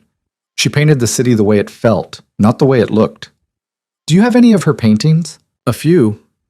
Most got sold after she died to pay medical bills, but I kept 3 small ones. Lena's throat tightened. Sometimes I look at them and remember what it felt like to see the world through her eyes, before everything got complicated. Dante pulled her closer. What would she think of me? Honestly? She'd probably say you were too brooding and needed better taste in movies. He laughed. Harsh. She didn't pull punches, but she'd also see past the walls. She was good at that, finding the soft parts people tried to hide. Lena looked up at him. She would have liked you, eventually. High praise. The highest I can give. Thunder cracked overhead, close enough to rattle the windows. The lights flickered once, twice, then died. Great, Dante muttered. He grabbed his phone, used the flashlight to navigate to a closet, returned with candles and matches. Soon the room was full of soft, wavering light. The fire crackled. Outside, the storm raged. This feels like a horror movie setup, Lena observed. If a masked killer shows up, I'm pushing you toward him first. Wow, chivalry is dead. I never claimed to be chivalrous. What do you claim to be? Dante was quiet, considering. Pragmatic. Protective of what's mine, too stubborn for my own good. You forgot brutally honest and emotionally constipated. I'm working on that second one. I've noticed. Lena shifted to face him. Can I ask you something? Always. That night at the gala, when Richard said those things about me, you looked like you wanted to kill him. I did. But you didn't. You just threatened his business interests. Because you were watching. I didn't want you to see that side of me. Dante's jaw tightened. But make no mistake, if he touched you, if he'd done anything more than talk, I wouldn't have stopped at threats. The certainty in his voice should have scared her. Instead, it made her feel safe in a way she'd never experienced. I need you to understand something, Lena said carefully. I'm not naive. I know who you are, what you're capable of, and I'm not asking you to be someone you're not. But I need the truth. Always. Even when it's ugly. What if the truth makes you leave? Then that's my choice to make, but lies, secrets, those will definitely make me leave. Dante stared into the fire. My father built his empire on intimidation and violence. He believed fear was the only currency that mattered, and for a long time I thought he was right. That's how I survived when he died, being more ruthless than anyone expected. But you don't believe that anymore. I don't know what I believe, except that the older I get, the more the violence feels empty, like winning fights that don't matter. He looked at her. And then you showed up drunk in my suite, and for the first time in years I felt something other than anger or calculation. I felt curious. About you, about what it might be like to be around someone who saw me as human instead of a threat. Lena's heart ached. You are human. Flawed and complicated and sometimes infuriating, but human. Sometimes I forget that. Then I'll remind you. She kissed him, slow and deep, until the storm outside became background noise. They made love on the couch by firelight, unhurried and intense, mapping each other's bodies like territory worth claiming. Afterward, wrapped in blankets, Dante traced patterns on her shoulder. "I have to go back to the city tomorrow," he said. "Board meeting Monday I can't miss." "Okay, come with me. Stay at my place." Lena raised an eyebrow. "Your place? I've never even seen your apartment." "Penthouse, 20 floors above the suite you redesigned." He smiled slightly. "I'm not home much. It's mostly just a place to sleep. Sounds lonely." It has been. His hand cupped her face. "I'd like it to be less lonely." "Is this your way of asking me to spend more nights with you?" "It's my way of asking you to consider making some of those nights permanent. Eventually, when you're ready." The words hung between them, weighted with implications neither was quite ready to name. "I have a lease until March," Lena said carefully. "I'm aware. I'm not asking you to move in tomorrow. Just thinking about futures that include more than stolen weekends." "Plural futures?" "I'm an optimist," Lena laughed. "You're the least optimistic person I've ever met." "I'm optimistic about you, about this, about—" She kissed him again, softer this time. "Ask me again in a few months, when we've made it through a real fight and at least one major crisis." "Deal." They stayed up late talking, the storm slowly passing overhead. Dante told her about the early days after his father died, the allies who became enemies, the enemies who became allies. Lena shared stories about design school, the professors who'd believed in her, the ones who'd tried to break her. By the time they fell asleep, the rain had stopped and the sky was clearing. Lena's last thought before drifting off was that she'd never felt more seen, more known, more terrifyingly certain that this mattered. Sunday morning, they packed up and drove back to the city. The weekend felt like a bubble that would pop the moment they hit Manhattan traffic. But when they crossed into the Bronx and the skyline appeared on the horizon, Dante reached over and took her hand. "Thank you for coming with me," he said. "Thank you for trusting me enough to ask." He dropped her at Jessa's apartment with a promise to call later. Lena floated inside, still wearing yesterday's clothes, her hair a mess. Jessa took one look and grinned. "You had sex in the woods. We were in a guest house. Same energy. Tell me everything." Lena told her most of it over coffee, the storm, the conversations, Dante's offer to design the resort. She left out the darkest confessions, the admissions about violence and fear. Those felt too raw, too private. "He's falling for you," Jessa said when she finished. "We're taking it slow." "Lena, the man asked you to eventually move into his penthouse. That's not slow. That's him trying not to scare you by asking you to marry him next week." "He did not ask me to marry him?" "Not yet, but he's thinking about it. I guarantee it." Lena's phone buzzed. A text from Dante. "Dinner tomorrow? I'll cook." She showed Jessa, who raised an eyebrow. "He cooks for you. You're doomed." "I'm not doomed. You're completely doomed. You're going to end up married to a mob boss with a penthouse and a resort upstate and probably 3 kids with his ridiculous cheekbones." "You're insane." "I'm right." Maybe she was. But Lena wasn't ready to think that far ahead. One day at a time, one dinner at a time. The next few weeks settled into a rhythm. Lena threw herself into work. The resort contract was official, and she started assembling a team, interviewing potential assistants, meeting with suppliers. Diana was supportive, even offering to mentor her through the transition to independent contracting. "You're ready for this," Diana said over lunch. "I've been doing this 30 years, and I've rarely seen someone with your instincts. I'm terrified I'll screw it up." "Good. Fear keeps you sharp. Just don't let it paralyze you." Nights Lena spent with Dante. Sometimes at his penthouse, which was exactly as minimalist and impersonal as she'd expected.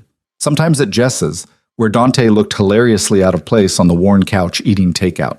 "Your friend hates me," Dante observed one night after Jessa had retreated to her room. "She doesn't hate you, she's protective.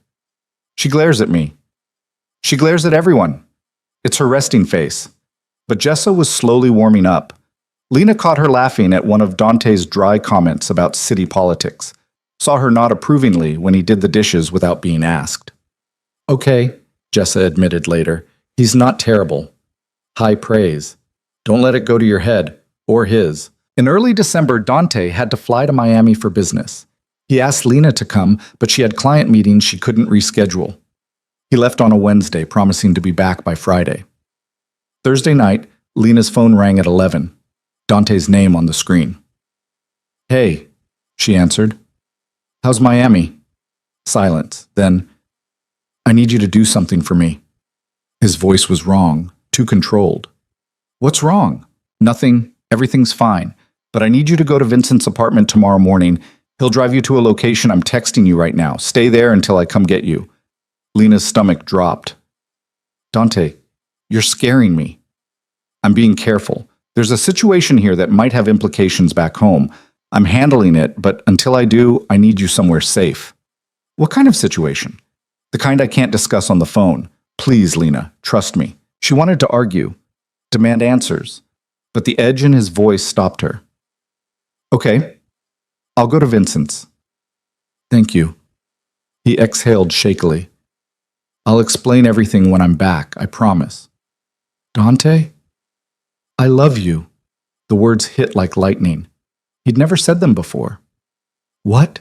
She whispered. I love you, and I need you safe, so please do this. The line went dead. Lena stared at her phone, heart hammering. He loved her. He'd said it like a confession and a goodbye in the same breath. She texted back, I'll go. But you better come back in one piece, or I'll kill you myself. The response was immediate. Deal.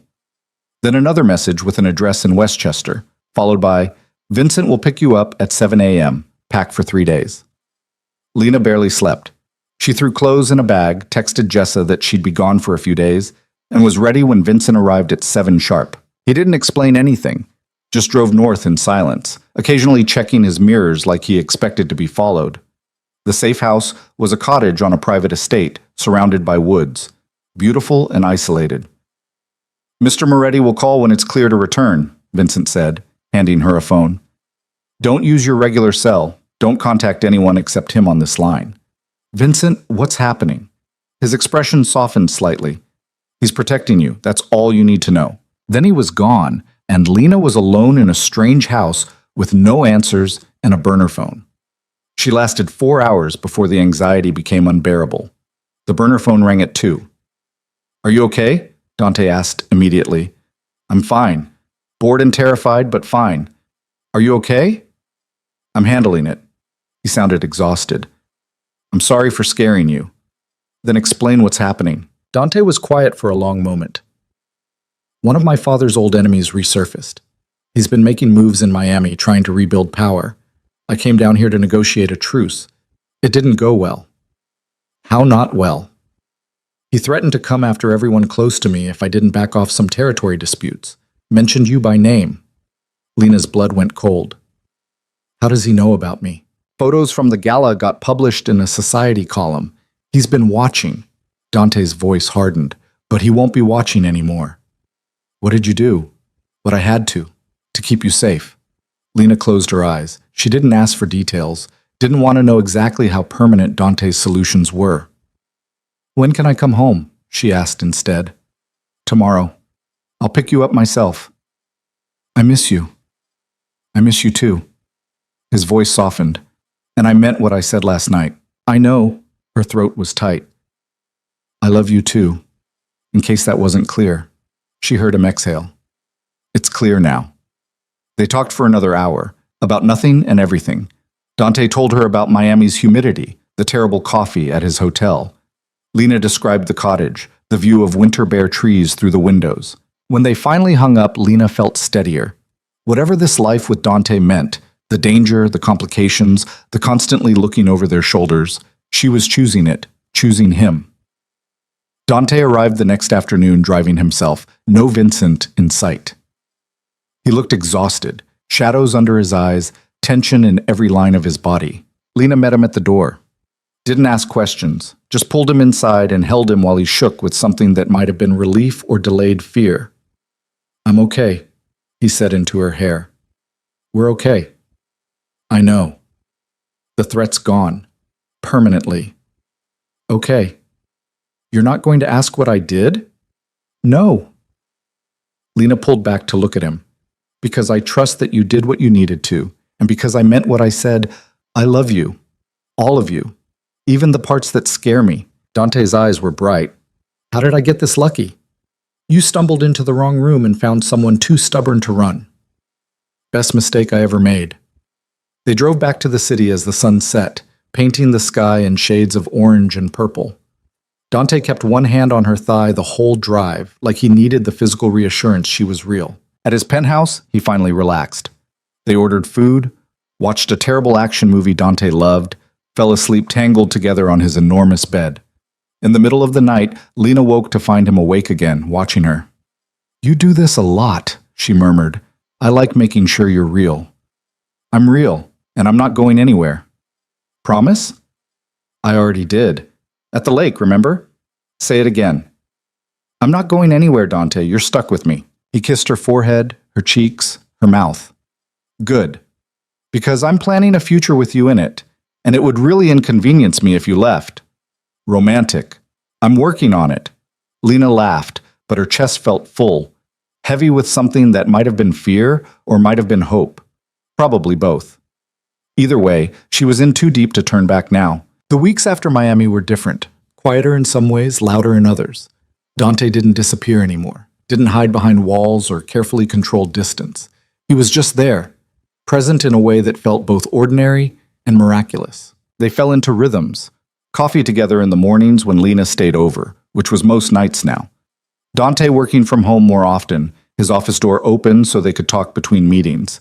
Lena spreading design samples across his dining table, asking his opinion on fabrics and finishes. "I have no idea what the difference is between eggshell and ivory," Dante said one evening, squinting at two paint chips that looked identical. "One has warm undertones. One has cool. They're both white." "They're not white. They're neutral." "That's the same thing." Lena threw a pillow at him. He caught it without looking up from his laptop. But underneath the domestic comfort, Lena could feel something building. A tension that had nothing to do with them and everything to do with the world Dante couldn't fully leave behind. It came to a head 3 days before Christmas. Lena was at Dante's penthouse wrapping gifts when Vincent arrived unannounced. The look on his face made her stomach drop. "Where's Dante?" he asked. "Conference call in his office. What's wrong?" Vincent didn't answer, just headed straight for Dante's office and knocked once before entering. Lena followed, ignoring Vincent's warning look. Dante was at his desk, phone pressed to his ear. He glanced up, saw their faces, and cut off whoever he was talking to mid-sentence. "I'll call you back." "We have a problem," Vincent said. "Richard Castellano just filed a lawsuit against Moretti Holdings. He's alleging predatory business practices, claiming you threatened him into backing out of the Tribeca deal." Lena's heart stopped. Richard. The man from the gala who'd looked at her like she was something to consume. Dante's expression went cold. "When did this happen?" "Papers were filed this morning. His lawyers already leaked it to the press. You're going to have reporters crawling all over this by tonight. Let them crawl. The allegations are bullshit. That's not the problem." Vincent's jaw tightened. "He's also filed a restraining order. Claims you made verbal threats against his life at a charity event in November. The gala." Lena remembered Dante's quiet fury, the way he'd positioned himself between her and Richard. "He's retaliating," she said quietly. "Because you protected me." Dante looked at her, and something in his eyes confirmed it. "This isn't your fault. But it's because of me. It's because Richard's a coward who can't handle losing." Dante stood.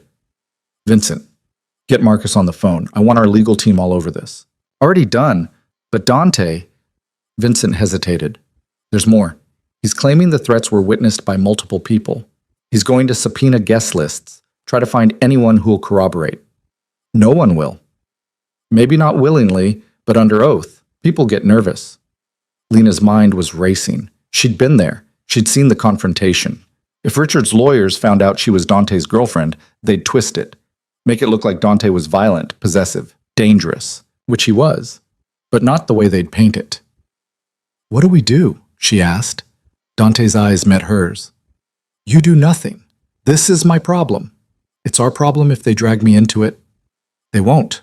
I'll make sure of that." But Lena could see the calculation in his eyes.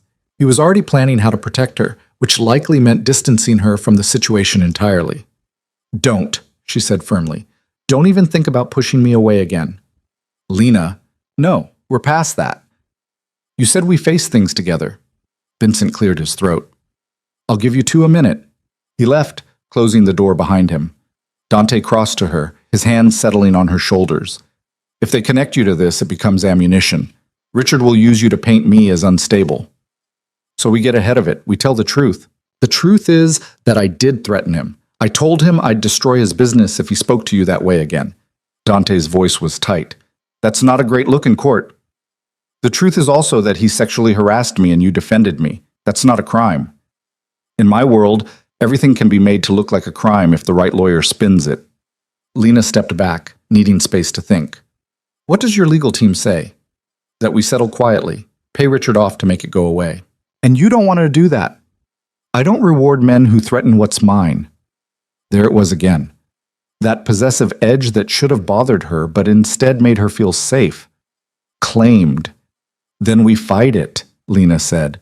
But we do it smart, not emotional. Dante's laugh was sharp. I don't know how to do this without emotion, not when it involves you. Then I'll be the rational one, for both of us. He stared at her for a long moment, then pulled her close, pressing his face into her hair. How are you not running? Because I'm stubborn, and because I love you. She pulled back to meet his eyes. And because the wrong room led me to exactly the right person, and I'm not letting some asshole with a vendetta take that away. Dante kissed her, hard, desperate. I don't deserve you. Probably not.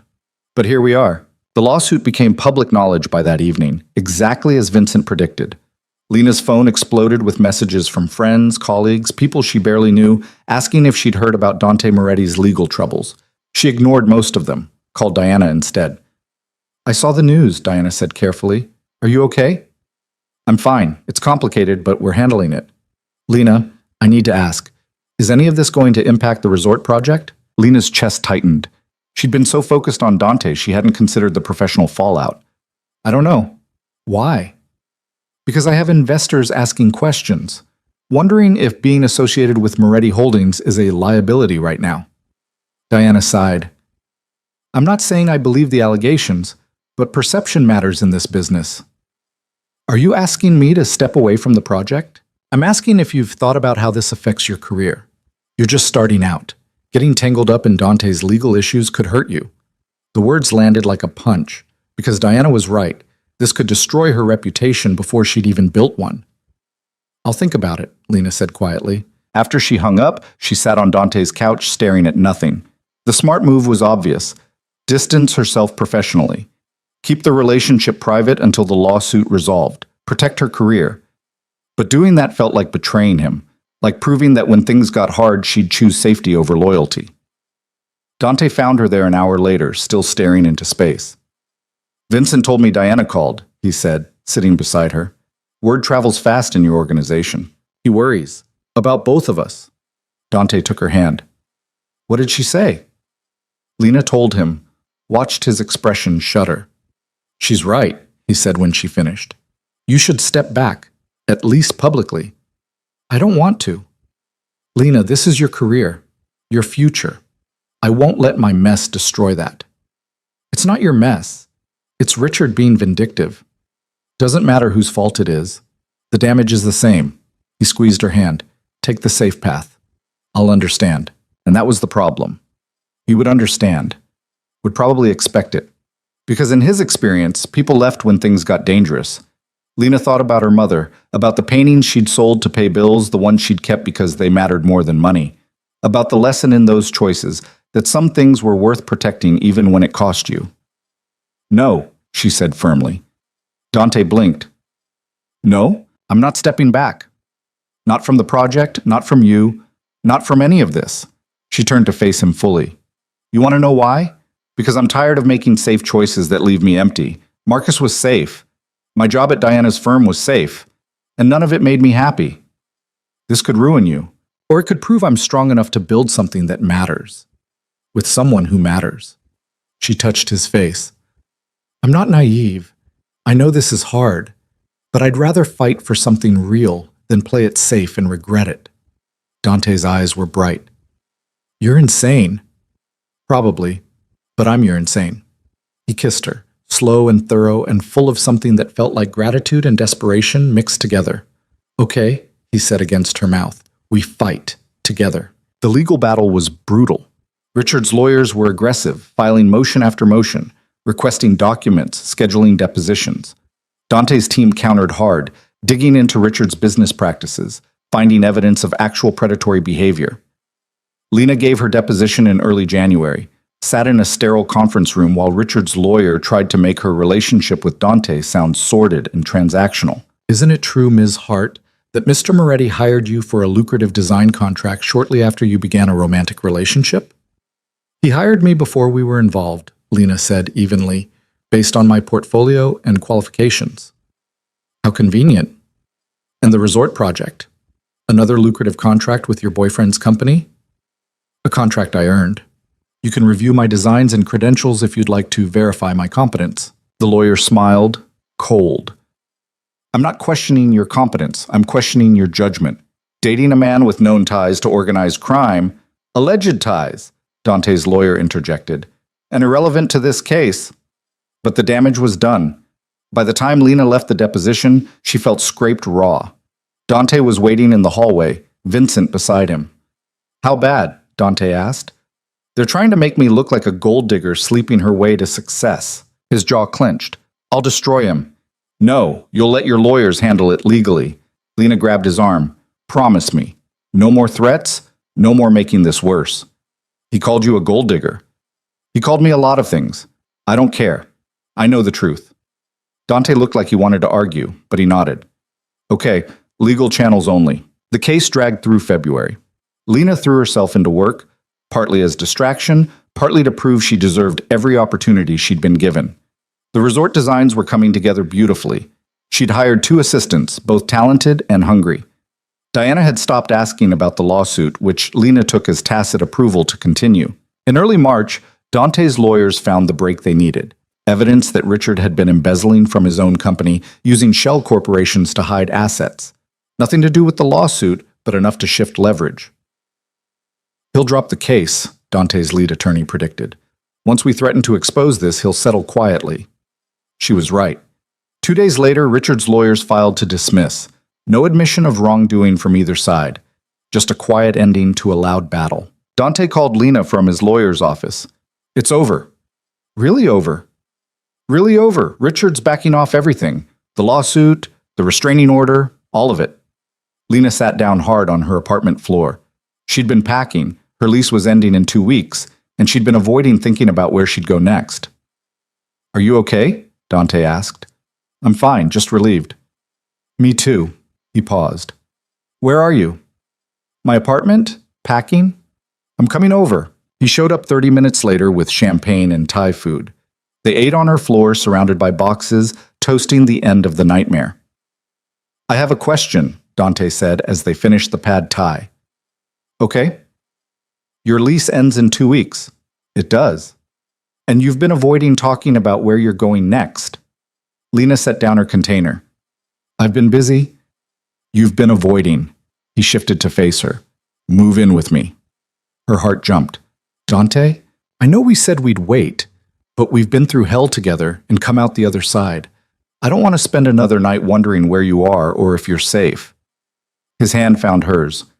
I want you in my space, making it less empty. Arguing with me about paint colors and leaving your design samples everywhere. That's very romantic. I'm working on it, he smiled. What do you say? What? Lena looked around her tiny apartment. At the boxes half packed, the life she'd been building that suddenly felt too small for who she'd become. Okay, she said. But I'm redecorating your penthouse. It looks like a hotel room. Deal. Make it a home. They sealed it with a kiss that tasted like champagne and promise. Moving in was chaotic and perfect. Lena filled Dante's sterile penthouse with color and warmth, vintage furniture mixed with modern pieces, plants in every window, art on the walls. Her mother's 3 paintings got prime placement in the living room. Dante pretended to complain about the clutter, but she caught him smiling at the breakfast table she'd insisted on, the reading nook she'd created by the windows, the way their lives tangled together in the shared space. It looks lived in, he said one evening, pulling her onto the couch beside him. That's the point. I like it. He kissed her temple. I like you here. Good, because you're stuck with me now. The resort project consumed most of April and May. Lena spent long days upstate overseeing installation, managing her team, solving the 1,000 small crises that came with a project that size. Dante visited when he could, watching her work with undisguised pride. "You're incredible at this," he said one afternoon, watching her direct contractors on a complicated ceiling installation. "I'm bossy at this." "Same thing, in the best way." The resort opened soft in June, limited guests, mostly friends and investors getting a preview. The main lobby looked exactly as Lena had envisioned, a forest made intimate, wild beauty tamed just enough to be welcoming. The reviews were overwhelming. Design blogs called it revolutionary. Travel magazines featured it in summer roundups. Diana called to congratulate her, admitting she'd been wrong to doubt. "You proved me wrong," Diana said, "about being ready, about handling the pressure. I'm sorry I didn't trust you sooner. You were protecting your firm, I understand. Still, you're the real deal, Lena. I hope you know that." Lena did know. Finally. After years of doubting herself, of trying to prove she belonged, she'd built something that spoke for itself. In July, Dante surprised her with a weekend trip. Wouldn't tell her where they were going, just told her to pack light and trust him. They drove upstate, but past the resort. Higher into the mountains, to a lake Lena didn't recognize. "Where are we?" she asked. "You'll see." He pulled up to a small cabin, weathered wood, wraparound porch, dock extending into crystalline water. It looked like something from a postcard. "I bought it last month," Dante said. "It needs work. A lot of work, but I thought—" He stopped, started again. "I thought maybe you'd help me make it ours. A place that's not about business or empire or any of that. Just us." Lena's throat was tight. "You bought us a cabin? I bought us a future. One that has quiet mornings and a place to disappear to when the city gets too loud." He took her hand. "What do you think?" "I think you're getting sentimental in your old age." "I'm 35. "Ancient." He pulled her close, laughing. "So you'll help me fix it up?" "On one condition." "Name it." "We put a reading chair on that porch for watching storms." "Deal." They spent the weekend exploring the property, making plans, imagining futures. Dante showed her where he wanted to expand the deck, add a fire pit. Lena sketched ideas for opening up the interior, adding windows, bringing in light.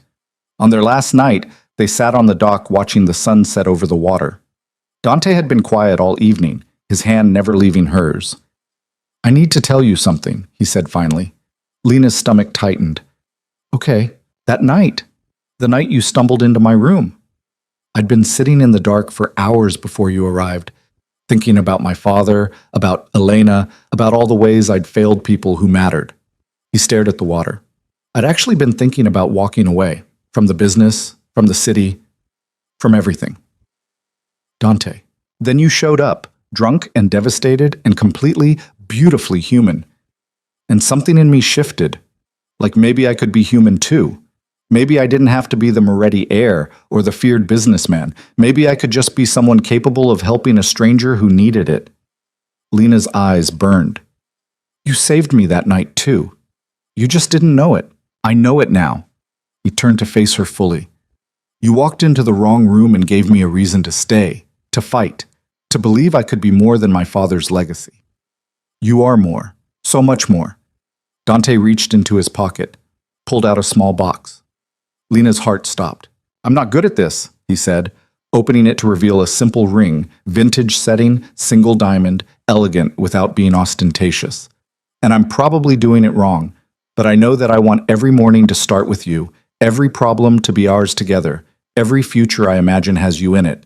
Dante, marry me, Lena. Make the wrong room permanent." She was crying, full-on ugly crying, tears streaming down her face. "That's the worst proposal I've ever heard." "Is that a no?" "That's a yes, you idiot." "Yes." He slid the ring onto her finger with shaking hands, then pulled her into his lap and kissed her while the last of the sunset painted the sky in impossible colors. "I love you," he said against her mouth, "even though you called my proposal the worst ever. I love you too, even though you're emotionally constipated and have terrible taste in movies. We're going to be a disaster, the best kind." They married in September in the suite where they'd met.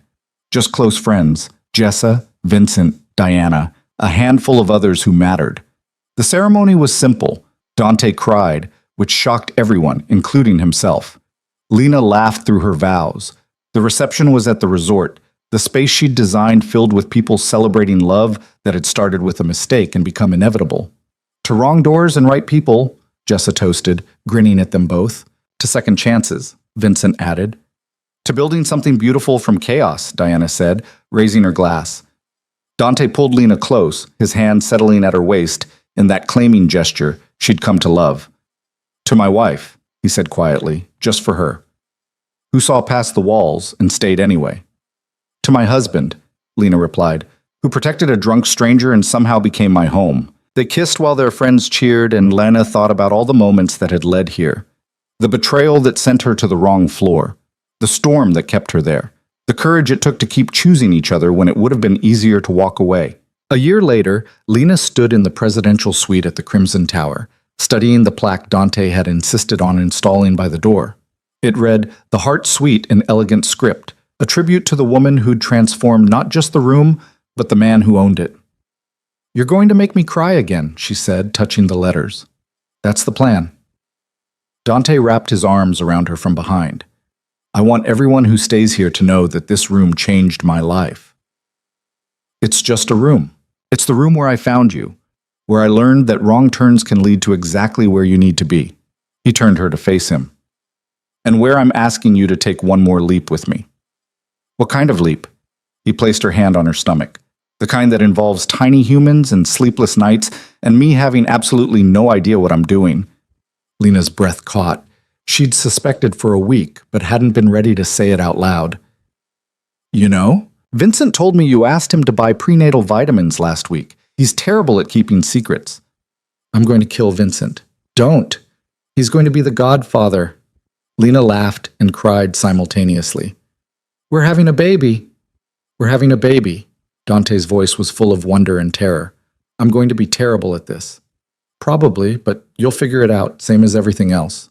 Will you help me?" "Always." They stood in the room where their story began, holding each other while the city sparkled outside the windows. Lena thought about her mother's paintings, about the lesson in seeing beauty in chaos, about the courage it took to stay when every instinct said, run. People talk about fate like it's this perfect thing, some grand design that makes everything make sense. But Lena had learned that life was messier than that. It was wrong rooms and bad timing and choices made from fear or desperation. It was stumbling into darkness and finding someone willing to share it with you. What mattered wasn't the mistakes. It was what you built from them. The family you chose, the love you fought for, the future you created from the wreckage of plans that fell apart. She'd walked into the wrong room looking for escape and found a home instead. Found a man who was broken in different ways but fit with her imperfections like they'd been designed for each other. Found herself in the process, the woman who could design beautiful spaces and fight for what mattered and choose love even when it was complicated. "What are you thinking?" Dante asked. "That I'm glad I hit the wrong button that night." "Me too." He kissed her forehead. "Best wrong turn either of us ever made." They left the suite hand in hand, ready to face whatever came next. The baby, the resort expansion Dante was planning, the life they were building piece by imperfect piece. Because the wrong room had taught them both something essential, that sometimes getting lost is exactly how you find your way home, and that the people worth loving are the ones who see you at your worst and choose to stay anyway, building something beautiful from the broken pieces you brought together. The elevator doors closed on the Heart Suite, on the room where everything began. But the story was far from over. It was just getting started.